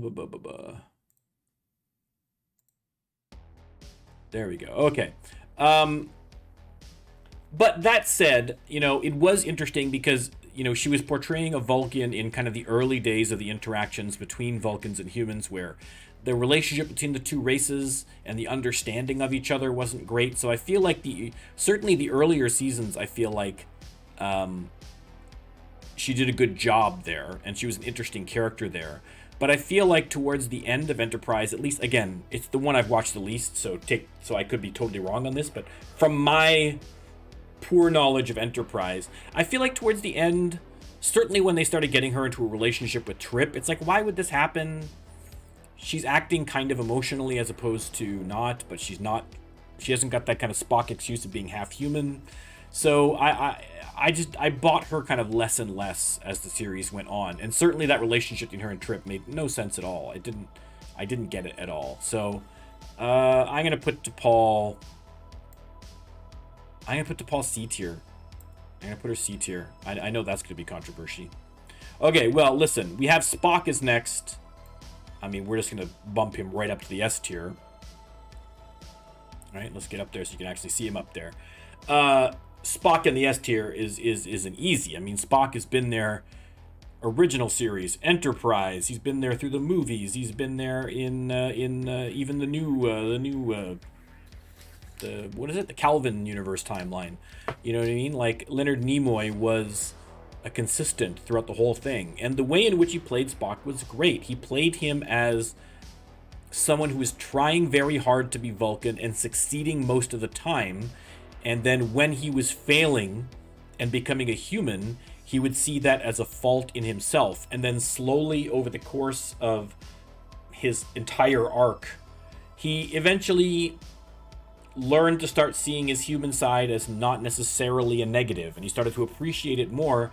And then in his later, his TNG appearances and so forth, I feel like he had kind of come to grips with it. You know what I mean? Like, this is who I am. It's part of me. It poses challenges, but I think there's advantages to it as well. And he kind of just became a fully kind of well-rounded character. And listen, Spock is obviously brilliant, especially when you think when he's coming into that role. I mean, all the Vulcan stuff is him and the writers. You know what I mean? His portrayal of the Vulcans was very intentional, and it set the groundwork for everybody else who wanted to do it after that. So, R.I.P. Leonard Nimoy. All right, now we have Riker. Commander Beardo himself, William Riker. You know what? I'm going to put Riker in the A tier. I'm going to put Riker in A tier. He was kind of, again, I think the original idea, I think, with Riker, I mean, he was going to be Decker. We all know that stuff. That's whatever. But I'm talking about in terms of his role on The Next Generation, right? The idea was Picard was going to be staying on the ship, and he was going to be the kind of the administrator, diplomat. You know what I mean? And when you needed to bang an alien babe or punch a Gorn in the face, you send down Riker, man of action, swaggering ladies man. They kind of intentionally made him kind of Kirk-like, although he didn't play him like Kirk. He played him with a lot more, certainly in second and third season, after Gene Roddenberry passed, basically. He played the character with a lot more fun, a lot more personality, you know what I mean? His mannerisms, the Riker sit and all the rest of that stuff was great.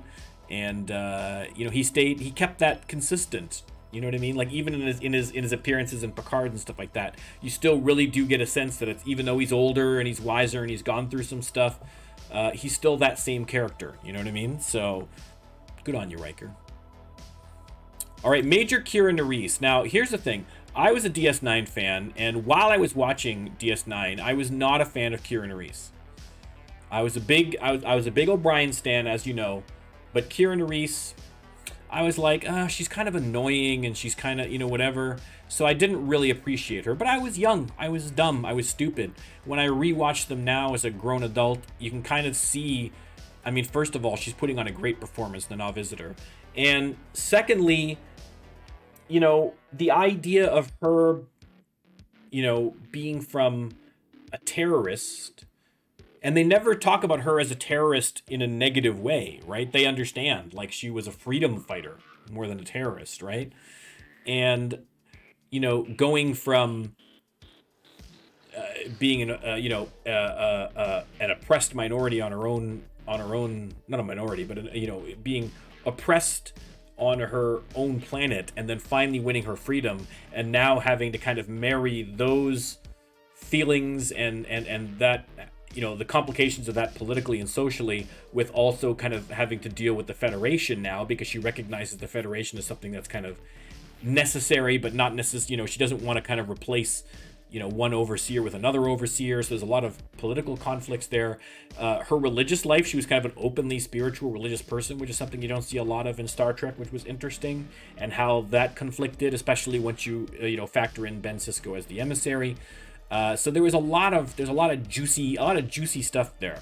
And I never really bought her relationship with Odo exactly, or her feelings on the Odo thing. I always felt that the Odo thing should have been way more one-sided.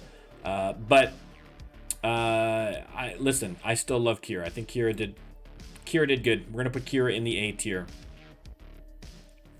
Okay, we're going back to Star Trek Discovery with Georgiou. I'm assuming that here we're talking about the not the original Georgiou, but the Mirror Universe Georgiou, because the original Georgiou, whatever. I mean, she would have been probably maybe C tier. Maybe C tier. Mirror Universe Georgiou, I feel like they're trying a little hard with Mirror Georgiou. I feel like they're trying a little bit hard. Like, she's like, she's like the badass, and she's like whatever, you know what I mean? But, they have tried to kind of work in those conflicting feelings she has with her relationship with Michael Burnham, and listen, it's Michelle Yeoh, who's amazing. So, does she get the bump to B? Georgiou. I feel like Michelle Yeoh's acting is not always on par, and I don't know if that's a language barrier thing. I mean, although she speaks fluent English, so I don't know what the issue is, but it's obviously not her first language. I feel like Michelle Yeoh's acting isn't always great. I'm gonna put her C tier. I'm tempted to put her B, but I'm going to put her C. All right, back over to Voyager, we have Chakotay. Again, a missed opportunity for a character. Here's a guy who was basically in charge of a Maquis ship, and as soon as they join crews, he just slides right into that second in command and doesn't really do anything afterwards. They didn't really develop his character very much. I felt like he did a lot of standing around. They tried to do a couple things with him, but I never really got a very good sense of him as a character. I never really understood the point of Chakotay. They didn't really delve in enough in terms of him culturally, or politically, or I don't know. I never. I'm gonna put. I mean, oof. I'm gonna put him D tier. I'm gonna put him D tier. I'm sorry, Robert Beltran, but you're going in a D tier. Female changeling. Again, I mean, female changeling. They did a good job. She was a villain. The founders. She's basically the founders, right? I mean, the founders were more than just a female changeling, but that's basically all we saw of the founders. So, the female changeling on DS9 was good, right? Her role. I mean, she had a very specific role. She was the head of the bad guys, and so she needed to be bad, and she needed to do bad things. And I felt she brought as much nuance to that role as she could. And I thought it was interesting the way that they kind of had that interplay with her and Odo, where she was genuine and trying to bring Odo back into the fold, or, you know, convert him. I liked her interplay with Weyoun and with the Jem'Hadar, where she was being treated as gods. But I mean, they didn't really give too much for her to do. I'm gonna put her in C tier. Keiko O'Brien. Well, listen, you know I'm a Chief O'Brien fan, so you know I love Keiko O'Brien as well. Again, you know, she did what she could. She was great. The relationship between her and Chief O'Brien was amazing. I felt like the chemistry between the actors was great. I felt like, you know, she played her role kind of realistically, you know what I mean? Where, you know, she had that conflict between career and family, in the same way that O'Brien did, but much more so, I think, for Keiko, because she had to give up being a botanist, you know what I mean? And she became a school teacher. They did find something for her to do in terms of being a school teacher, which is good. And, yeah, I mean, they didn't give her a lot to do. I think that's the biggest issue. I really do get a good sense of who Keiko is as a person from that perspective, so that's good. But I just feel like she was still always the background character that they didn't really give enough meat to, for the most part.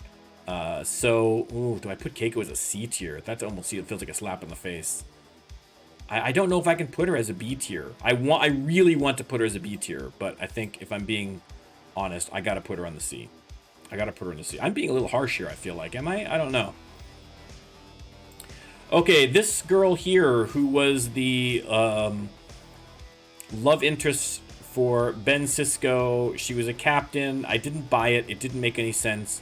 I didn't feel any chemistry between them. I didn't understand why she was there or what the point was, so you're going in the D tier. Goodbye.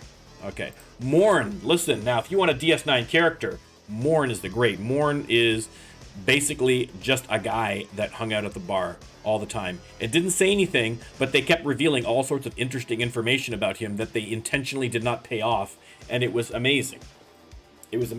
But considering that the only interesting thing about Morn is what other people were saying about him, can I give Morn himself a high rating? I don't think so. I mean, the mystery gets him into the C, but I can't, I mean, that's even being a little generous. I mean, Morn is the background characterist. That's not a word. You know what I mean? He's like the ultimate background character, but they did a lot with him, considering that. Okay, lore. Evil Data. I'm torn on lore. He was a good villain, but I don't know. I mean, the idea of lore having full emotions where Data didn't, I didn't like it, because it felt like, I don't know. I feel like lore would have almost been better if he was exactly like Data, in the sense that he didn't feel emotions, but whereas Data, thinking about things from a non-emotional perspective, just from a logical perspective, decided that the best way to go was to aspire to be more human and to join Starfleet in service of that, whereas lore, it would have been more interesting, I feel, if lore also didn't have emotion, but just opted from a different logical point to go back and forth. And so then the conflicts between Data and lore wouldn't just be about, you know, lore kind of lording over the fact from Data that he's can feel emotions and so forth, but more just kind of a battle of logic, where they're trying to kind of convince each other of the other's ideals and missing it. You know what I mean? I feel like lore could have been done better. he just kind of became a stock villain. It was kind of like a way for Brent Spiner to chew scenery, which, like, I'm happy about. That's great, but pains me. But I'm putting him in C tier for lore. I wouldn't. I didn't even expect that. I didn't expect that I would do that myself even. But there he is. All right, Rom. Again, background character. He's Quark's brother, but I feel like they did a lot with the character. He had a good arc, right? He was kind of the put upon Ferengi, right? He was the unsuccessful, small-lobed brother of Quark, who was just a terrible Ferengi, and so he wound up being just a waiter and Quark's helper. And then he found his own kind of utility, right? He kind of found that what he's good at, and he kind of realized, you know what? I'm a bad Ferengi, but that doesn't make me a bad person, And then he passed those kinds of ideas onto his son in a very kind of natural way, because his son was kind of the same ilk in that regard, as being not a great Ferengi, not having the lobes for it, but still having something to give, right? And the juxtaposition between Quark constantly trying to be the best Ferengi, and Rom recognizing that he wasn't the best Ferengi and that was okay, that conflict was always very good. And I think the relationship between Quark and Rom and his brother, even though there was, and his son rather, Nog, even though there was constantly conflict between all three elements of those, there was genuine familial love that you felt between them, which was really quite nice. So, I'm gonna put Rom up in the B tier. I love me some Rom. All right, next, we're getting down there, boys. We're getting down there. All right, next we have Ro Laren, who was brought into TNG. Kira Nerys was supposed to be Ro Laren, but Ro didn't want to do the full series. For some reason, Michelle Forbes wasn't into it. I mean, you missed that boat. But there you go. Ro, I don't know. I mean, I feel like they started her off as like, I don't want to even be here. I'm kind of the rebel. But then I don't feel like they did enough with that. She was just kind of just always a little bit more, a little more edgy. She's a little edgelord ensign, basically.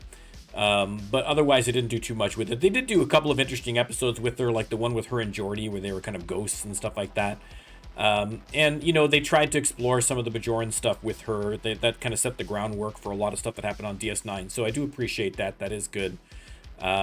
And again, she was another kind of openly spiritual character, which was kind of an interesting take and kind of not as common in the Star Trek universe. So I did appreciate that. I'm going to put Ro in C tier. Okay, Q, skadoosh.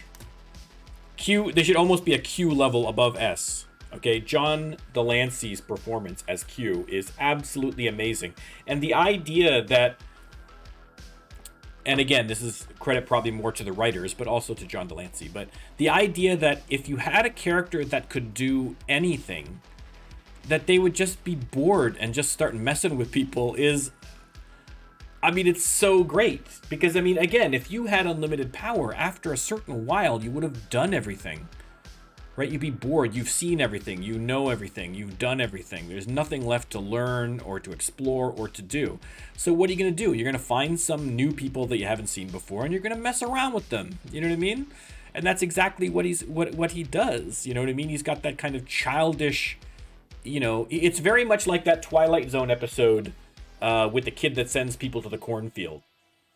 You know what I mean? He's got unlimited power, but he's just not particularly mature. He's just messing around. He's kind of amoral. He doesn't really care about the implications of what he's doing. He's just bored and just doing things for his own amusement. Who cares about anybody else, But then, over the course of his interactions with Picard, and especially, he starts to kind of learn a little bit about himself. He starts to learn a little bit, grow as a character. He starts to kind of learn that, maybe there is something to humans and so forth. So, yeah, I mean, easy S tier.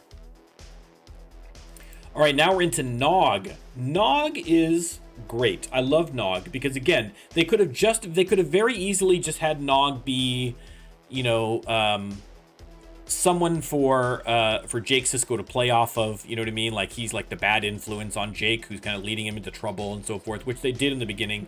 But then they kind of grew Nog as a character, where Nog's like, you know what? I don't want to be a delinquent. You know what I mean? I don't want to be a failure like my father, who's wasting his talents, in a bar. You know what I mean? He wanted to aspire to something more. I mean, more so even than Jake. Like, in a way, he outgrew Jake. And the acting was fantastic, especially for, he was, still a young person at that time. You know what I mean? So the acting, especially in that context, was very good. And I liked how they developed him so that he was joining Starfleet, and the difficulties he had there. They really played that out. He lost a leg. Like, I mean, they went to some deep, dark places with Nog, and it was really, really good. All of it was good. So I'm putting Nog in an A tier. Where's Nog? Get up there, Nog. A tier, baby. All right, next. Oh my God. Next we have Wei Yun from DS9. Wei Yun, again played by the great Jeffrey Combs. This was amazing. Amazing. Because the founders themselves, I mean, they were shape changers and they were revered as gods. Okay, that's somewhat interesting. The Jem'Hadar, they're basically like super Klingons on drugs. You know what I mean? It's like, okay, I guess they're sort of interesting, right? But to have the Vorta in there, and the way in which that, Wei Yun in particular portrayed them as these go-betweens, right? They're fanatical in their devotion, right? And they're vicious, but they're just, like I say, they'll stab you while smiling. You know what I mean? This kind of constant, and it doesn't come across as disingenuous when he's being friendly to people, to people, in the cast. He's not necessarily putting on an act. You know what I mean? He does genuinely seemed interested and amused, by the people of Deep Space Nine and by Starfleet and by humans and so forth. And he kind of is curious about them. But he still recognizes his job, and he's still good at his job and manipulating people. The fact that they're clones, so you get to have different kind of iterations of the character is great. Everything about Wei Yun is great. I think Wei Yun, I would watch a whole show just of Wei Yun, 100%. Like, I wish they would do another series, another Star Trek series dealing with the other side of the wormhole, with the Dominion. And Wei Yun could be in that show, and I would watch every episode forever. So we're gonna put Wei Yun S tier, baby, S tier. Next, let's look up there. As you can see, there he is. There's Wei Yun. Next up, we've got Gowron. Crazy eyes, Gowron. I mean, the eyes alone. I have to bump him up this chart, right? I mean, it's a great physical quirk that he put to perfect use. But Gowron was a very interesting character because it was a good foil for Worf. And even though he was a Klingon, he wasn't necessarily kind of a typical Klingon. Like, he wasn't that kind of like just that big dumb Klingon, you know what I mean? Like, he actually had, a little bit of cunning, but not like a Romulan cunning, but its own kind of special cunning. Or he was a politically savvy as well as being, a very Klingon-y kind of warrior. And again, the physicality of the character was amazing. The eyes alone, right? And they actually did quite a bit with Gowron, especially when they had Gowron replaced by a changeling, and they had all this other crazy stuff going on with Gowron. He had a decent arc through there for kind of more of a backgroundy character. I'm gonna put Gowron. I'm tempted to put Gowron in A. I really love Gowron, but I'm gonna put Gowron as B. I'm gonna put Gowron as B tier. Gowron's up in B tier. All right, next we have the Borg Queen. You know what? I'm not crazy about the Borg Queen. I'm gonna tell you, because the whole point of the Borg is that they wouldn't have a ruler, and that they were all just very cold, mechanical, unfeeling hive mind drones, right? That's the whole point of it. And once you have the Borg Queen, where she's kind of like the ruler objectively, I guess, of the Borg, and where she's kind of more manipulative and hang on. Whew, sorry, I had a little sneeze there. Yeah, like, I didn't quite get her role in the Borg. I feel like some writer just said, listen, the Borg are just faceless. We need to have a leader, right? In the same way that Locutus made no sense. I felt like the Borg Queen didn't make any sense. Like, they don't need it. It defeats the entire purpose of the Borg to have a person in charge of the Borg. She was very well played by the actress, and the look was very cool, and she had some cool lines. But I feel like if she was portraying anybody except the Borg Queen, like if she was just the leader of a random alien race that they had encountered, and she was the badass, you know, who was in charge of it, I would have appreciated it much more. But as the Borg Queen, I'm gonna put her as C, just on the strength of her performance from, I believe, Diane Kruger. Okay, we have Dr. Pulaski, who was the one-season replacement for Crusher. She was fine. They didn't really have a lot of time in her defense to... Diana Muldaur is actually is a good actress, but they didn't really give her time to do a whole lot. I felt like she was going more for a Bones McCoy vibe than anything, which is admirable, but there just wasn't time to do anything with her. I mean, I'm going to put her in C tier because I feel like the character could have been a lot more interesting, but they didn't really have a chance. So, I mean, I'm tempted to put her D tier just because of that, but I'll put her in C. Okay, next we have that Klingon person from Discovery, Laurel? I'm going to be impressed if this is actually Laurel.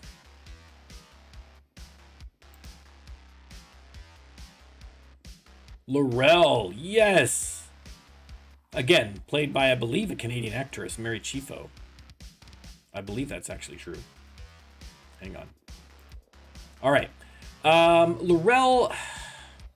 I mean, I hated the new Klingons in Discovery. I hated everything about the design. I hated everything about everything.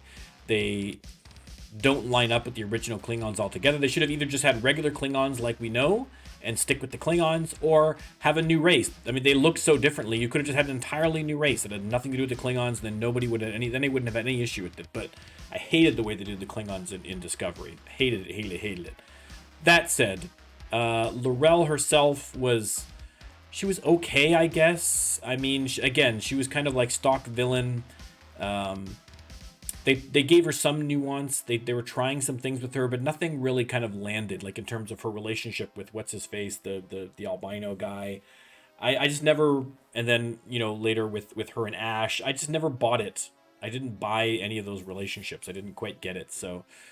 Oof. Do I put her in...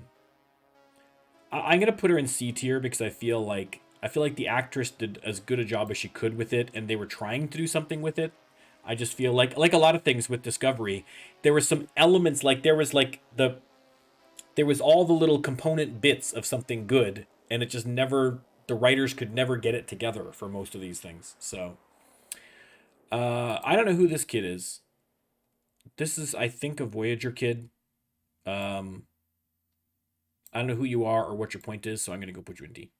To be honest, this, in fairness, he might be a great guy. I just don't know enough about him. All right, now we're back to DS9. I know this guy, Leggett Damar. Damar is great because Damar is a guy who was kind of more of a backgroundy kind of character. He was kind of like a flunky to Gul Dukat. He wasn't really, you know, but he kind of came into his own, certainly during the Dominion War and so forth. And he had a very unique kind of personality, different than Gul Dukat. You know, less, just as cocky as Gul Dukat, but less competent as Gul Dukat. And I think that kind of made it a very interesting character. And he kind of got swept up past the point that he knew what to do, where he couldn't control it. You know what I mean? He wasn't really, I think he kind of felt he was the master of everything, and then he realized that he really wasn't, and that he didn't know what to do. And I think it was very, I think the Dominion War in particular really saved Damar, I think, as a character, as something interesting. So I'm gonna put Damar in the B tier. That's probably being a little bit generous, but I'm putting him in the B tier. This is Wildman, I think was her name. I think she was the daughter of Seska. Maybe that's who this girl was. Is that Seska? Oh, maybe that's Seska. I'm not sure. Anyway, I don't like kids. I like kids. I like my kids. I don't like other people's kids, so that can go in there. I didn't watch enough with hers, to be honest, so that's that. I'm putting her in D strictly out of ignorance. So if you're a big fan of this character, don't take it personally, all right? Loxana Troy. Well, again, I mean the great Majel Barrett and Troy as Troy's mom was amazing. I mean, she just stole every scene she was in, but there was a genuine heart behind her performances, and her personality, her relationship with Troy in particular was very good and elevated both characters, and I feel like her kind of like relationship with Jean-Luc as well kind of made things awkward for him, and it was all good. It was all good. Everything, she was great. Again, she steals every scene, so we're gonna put her up in the B tier with her daughter. All right, now we got it. We got Gul Dukat. I think Gul Dukat could very well be one of the best villains out there. He was amazing. Towards the end, when they got into the paw wraith stuff, I felt like they went a little cartoony with that. I feel like they kind of wrecked Gul Dukat a little bit with that, but still good, still amazing. He was, the swagger, and the thing that I like most about Gul Dukat is where his view as, he came in and they took over Bajor, and he was genuinely didn't understand why the Bajoran people. He was so indoctrinated to his own belief about the superiority of Cardassians that he honestly didn't understand why the Bajorans didn't revere him for all that he did for them. Like why they were rebelling. Like he thought them as kind of, ungrateful children. And he did that in a sincere way. Like it would be easy for that kind of view to be written off as just arrogant,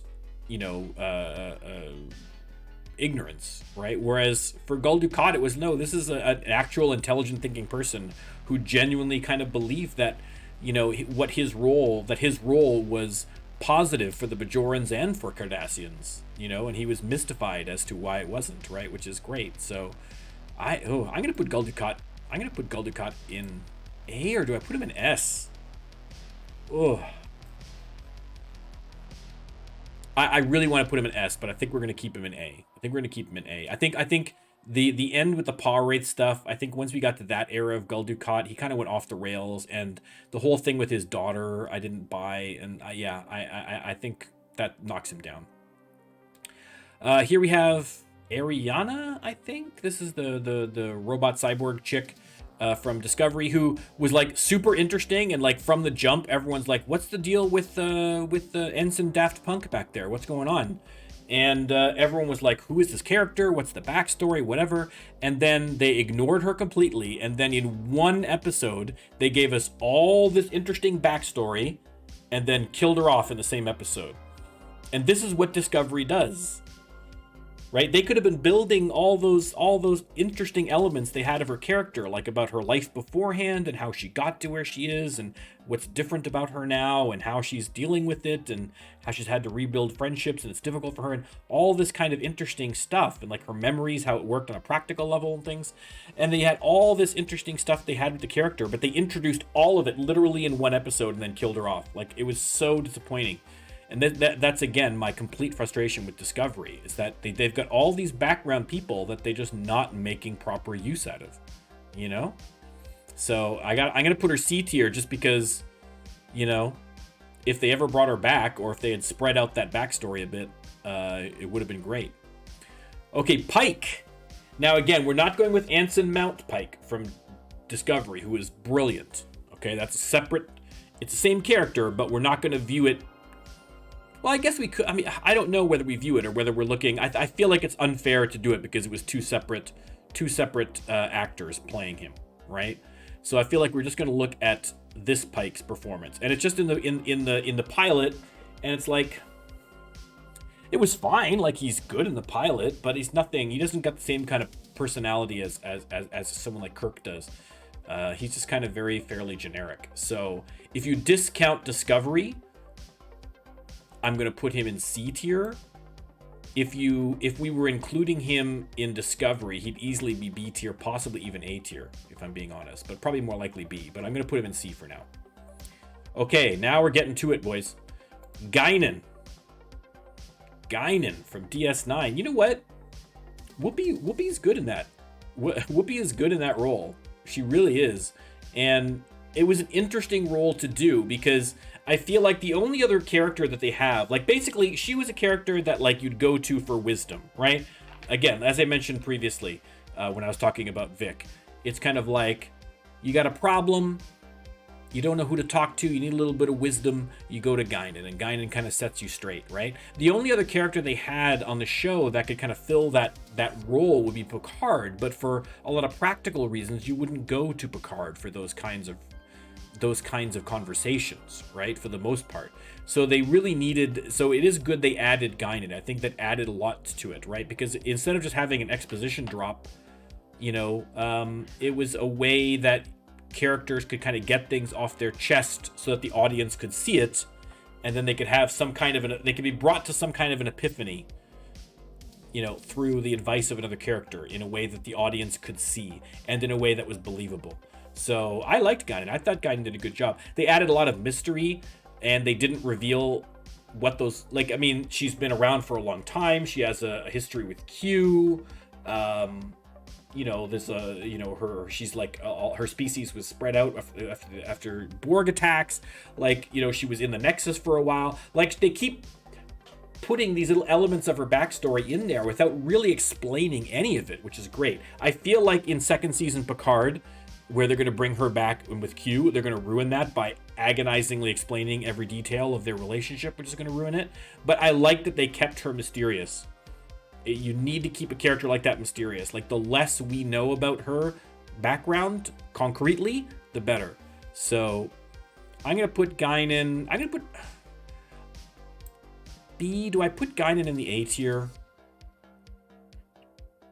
I'm going to put her B. I'm tempted to put her A, but I'm going to put her in the B tier. All right. Oh, listen, guys. Garak is amazing. If you've never watched Deep Space Nine, Garak alone is a reason to watch the entire series of Deep Space Nine. He is an absolute treasure. They start off with him as the last Cardassian left on the station. He's just a tailor, but everyone suspects that he's secretly working for the Cardassians. And it's, you know, revealed over time that he used to work for the Obsidian Order, and he's not really necessarily spying for the Cardassian government. The Cardassian government actually has a lot of issues with him and the Obsidian Order. There's a whole bunch of interplay. There's a whole bunch about his background that you're not 100% sure is true. You know, he specifically says that, you know, he tells more lies than he does the truth because it helps him.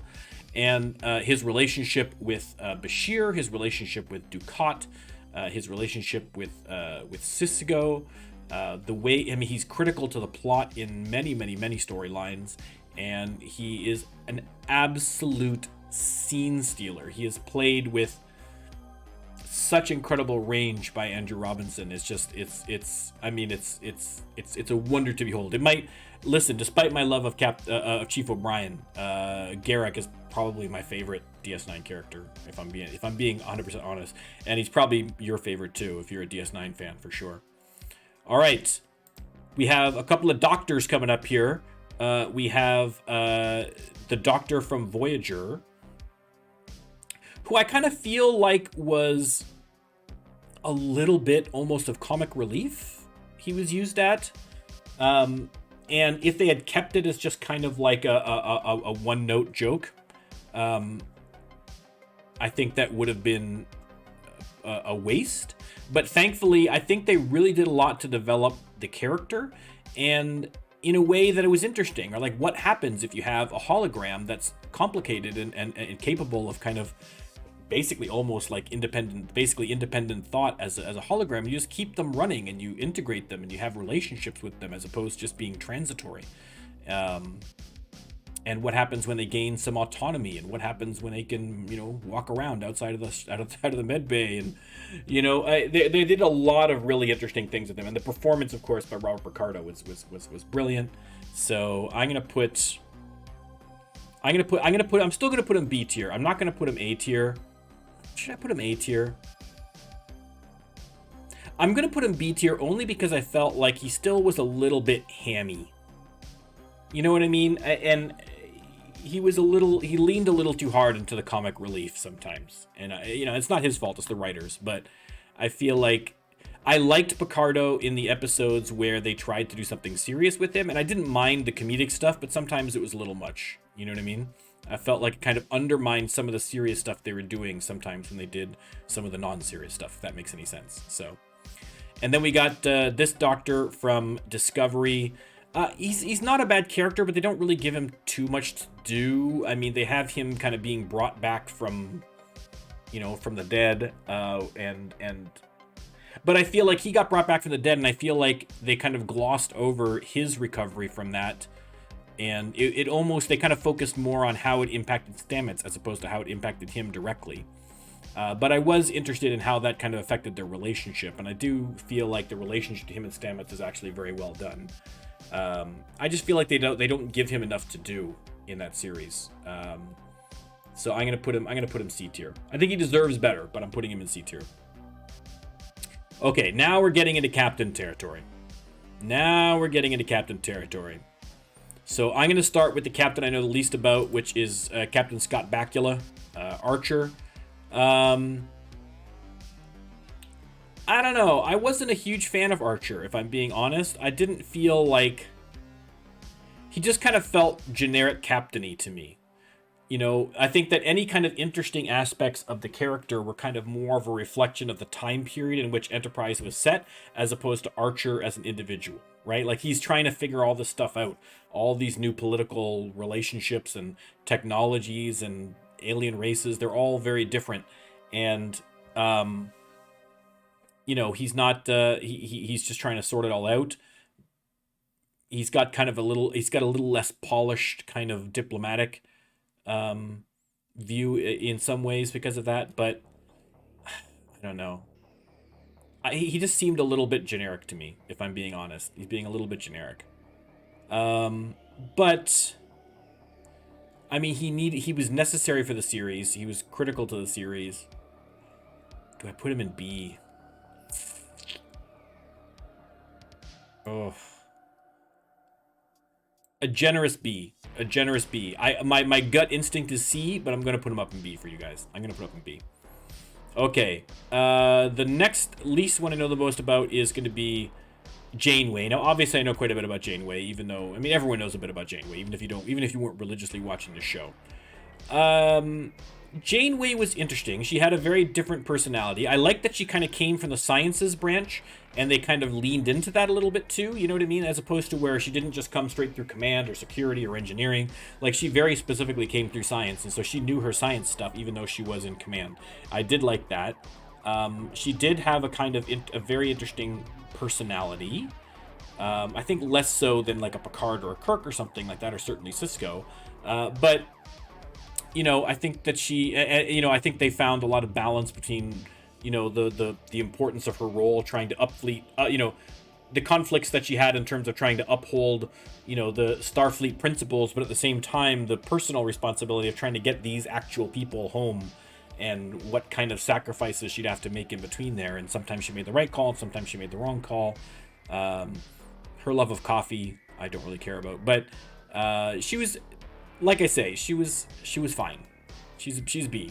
I'm gonna put her in the B tier. This is where Archer was a generous B. This is a very solid B. That's where I would put Janeway. She was fine.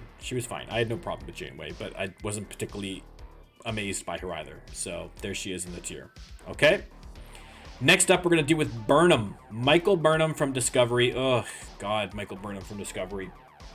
Honestly, the issue I have with Michael Burnham from Discovery is that she's the worst officer of all time. She's terrible. Like, she caused a war between the Starfleet and the Klingons based purely on her being an idiot. You know what I mean? And then, like, every season is Burnham does something which is a complete total screw up and completely against Starfleet orders and puts her teammates in jeopardy. But then she also is the person that saves everybody. You know what I mean? She's the best and the worst thing that happened to the Discovery crew at every single mission.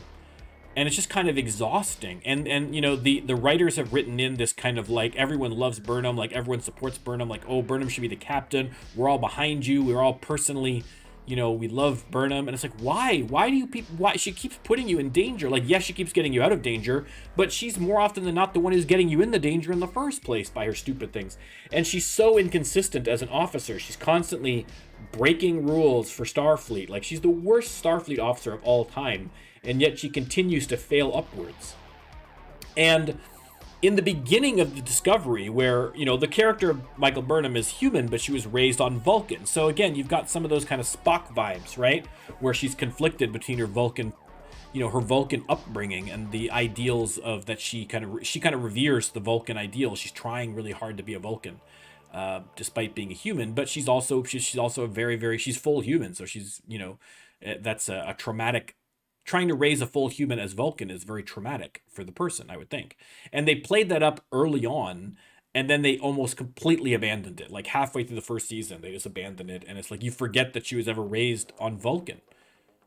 She's just, I mean, the further into the series you go, she is the most emotional character of all human history. Do you know what I mean? Like, I don't know if there's like a counter of like how many times she bursts into tears in the series, but it's gotta be every other episode, I would think. Do you know what I mean? She's just nakedly emotional, which is fine to be a nakedly emotional character, but don't have that be the character that was raised on Vulcan. They probably should have never had the sub-story of her being raised as Vulcan. Certainly as being Spock's secret sister. That whole plotline is stupidity. But I just feel like they just kind of took a left. They keep taking left turns with that character, and I can't quite get the point of her. I can't quite get what are they trying to do with her exactly. Like, what's her deal? I don't know, because she's not a good officer, but she is a good officer. She's completely incompetent, but she's the most competent person. I don't know. I personally dislike Burnham. I love the actress. I'm not gonna lie. That's another actress that I have a mild to moderate crush on. So, so I am I will admit a little bit of bias there. But that said, the character is maddening. Like, just make her competent. Or have that being her flaw, that she's overly emotional and makes impulsive decisions that are against Starfleet and it's wrong, and have her suffer the consequences for it. Don't make her captain, make her demoted. Make her have to go down to lieutenant, right? And have her do have an arc. Have an arc where she suddenly learns, you know what, I got to get under control. Maybe part of the reason is because she's overly emotional. She's got to go back to Vulcan or something, and she's got to kind of reconnect with those roots. You know what I mean? And find a balance in the same way that Spock did. That's beneficial to her and allows her to go forward. But none of that happens. And none of it looks like it's going to happen ever. So you're going in the C tier. A generous C tier as far as I'm concerned, Michael Burnham. All right, now we're into the big three. Now we are into the big three. We're going to start with Deep Space Nine. All right. Just forget it. I'm just right away going to put Sisko up in the S tier. Okay, you knew it was going to happen. Sisko is amazing. Sisko is great. He didn't want to be, at the beginning of the series, he didn't even particularly want to be in Starfleet. You know what I mean? He didn't want to be the emissary. He got roped into that. He didn't want to get dragged into the Dominion role. He didn't want to get into that. But after a while, it's just like Sisko's like, okay, you want some Sisko? I'm going all Sisko on you, baby. And he is just the ultimate kind of badass captain. He makes decisions that he's like the anti-Picard. Do you know what I mean? Where Picard would be aggressively diplomatic, Sisko just, flips the finger and fires the phasers. You know what I mean? And he loves children. He loves his kid, as opposed to Picard. He is much more emotional than Picard was. He's less cerebral. He's more of a man of action, a man of instinct. You know what I mean? Than Picard. So I think coming on the heels of Next Generation, I think it was a great choice, because Sisko really does serve as a foil to Picard to start, and then as it develops, he has his character arcs nicely through the war. He becomes he just grows as a character, especially in terms of him being the emissary, right? He's very against it and very uncomfortable about it, and then very organically they kind of build it through the last bits of the series where he just slowly learns to embrace that role and to kind of just give in to his own reservations about it, and I mean, to the ultimate expression at the end of the series without giving it away. No, Cisco, as far as I'm concerned, this is my hot take of hot takes. I think Cisco's the best captain. I understand that may be bias, but I don't know, man. All right, let's go to Jean-Luc. Listen, Jean-Luc, don't worry. He's not staying in B tier. Jean-Luc, obvious S tier. Obvious S tier. Come on. Come on. Again, in the same way that Cisco was a foil to Picard, Picard is a foil to Kirk, right? Kirk is that dashing, swaggering, confident ladies man, likes to punch people in the face, and that kind of, he's that kind of a typical heroic kind of character. Picard is not that. Picard is deliberate and cerebral, and he likes archaeology and Shakespeare, and he's very, very diplomatic. He's very, very dedicated to sticking to the ideals of Starfleet in the way that Kirk was a little more rebellious rule breaker, right? And Picard, though, does also throughout the series develop a more, not action streak, but he's a little more hands-on. He's a little more involved.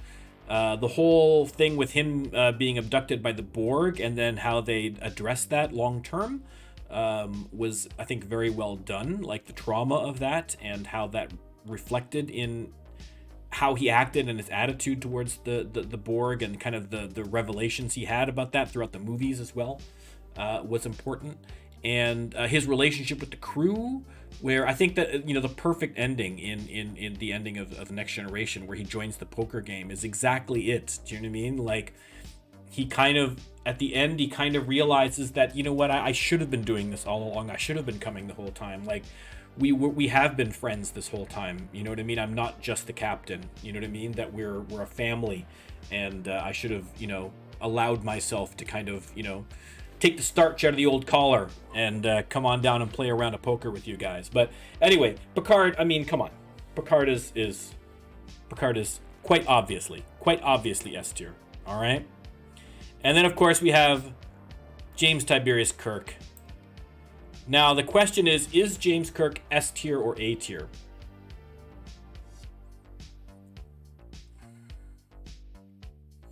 I got to put him S tier. My hesitation was that Kirk was kind of rash. Do you know what I mean?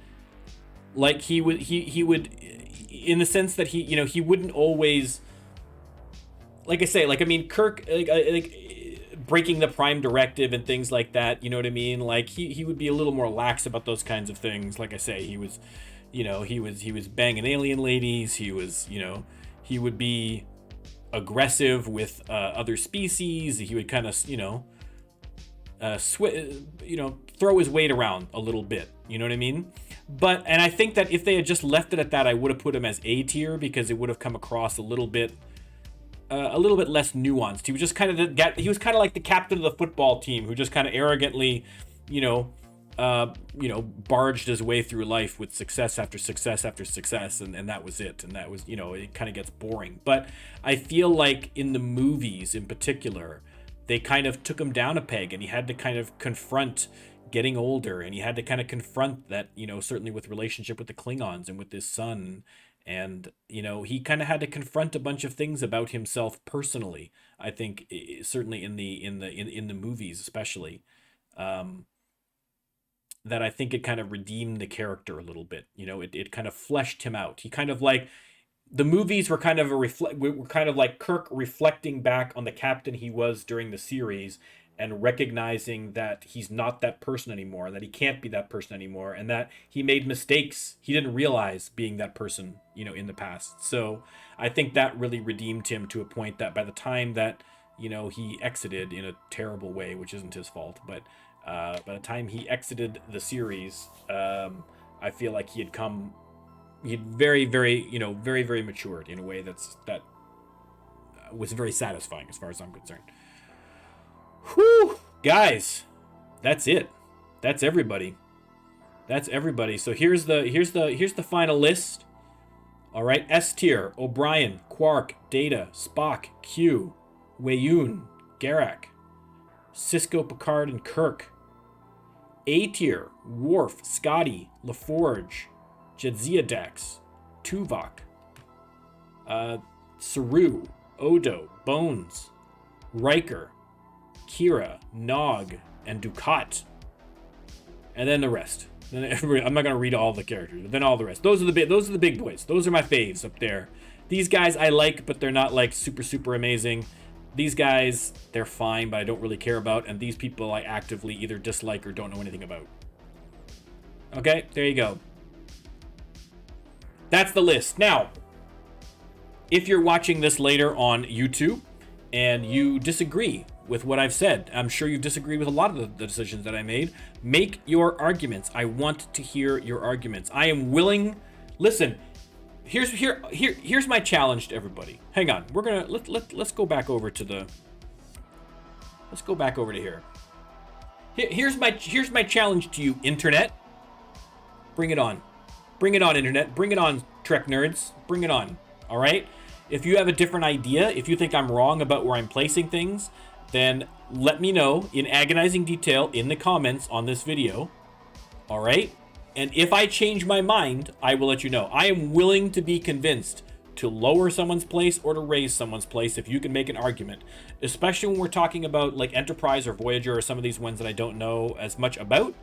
If there's something in particular that I've missed that you think, Norm, go see this scene in this episode, and you tell me that you don't change your mind about this character. And listen, I am willing to be convinced otherwise, and I will humbly admit a change in position for any character if you convince me of it. But you gotta bring it, you gotta bring the goods.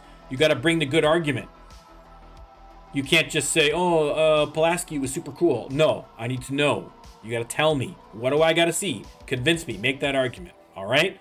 And if somebody else in the chat, or not in the chat, in the comments below makes an argument that you think is dumb and you want to counter them too. Let's start a gigantic Trek fight in the comments. All right. That's what being a nerd's all about. Arguing about favorite characters in a way that's not satisfying to anyone. Done. Easy peasy. Thanks very much for putting up with this. How long was this nonsense? Oh my God. I thought this was going to be like an hour and we went for like 2.5 hours. I apologize. My son's going to kill me. I'm supposed to go call my son after this. He's probably expecting, he's like, what is he doing? All right. Thanks very much. If you're a Trek fan, if that's the first thing that you're seeing of my content, please know that I'm on Twitch streaming games all the time.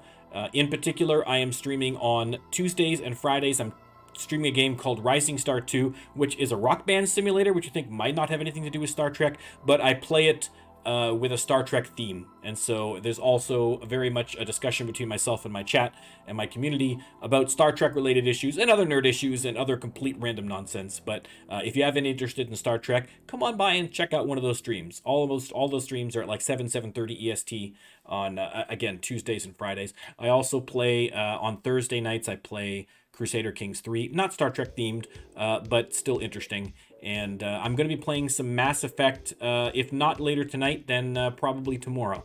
So there's always something going on over here on the old Norm Can't Shoot channel. You can follow me on all the nonsense down here, all the bliggity blahs. And thanks for watching, and I hope to see you in another one of my chats soon. All right. If there's other Star Trek related content you want me to do, you want me to rate the movies, you want me to talk about a particular issue, favorite episodes, whatever, anything else Star Trek related you want me to do, let me know. I'm happy to. It's my favorite topic of conversation, much to my children's chagrin. All right. Thanks, guys. Goodbye.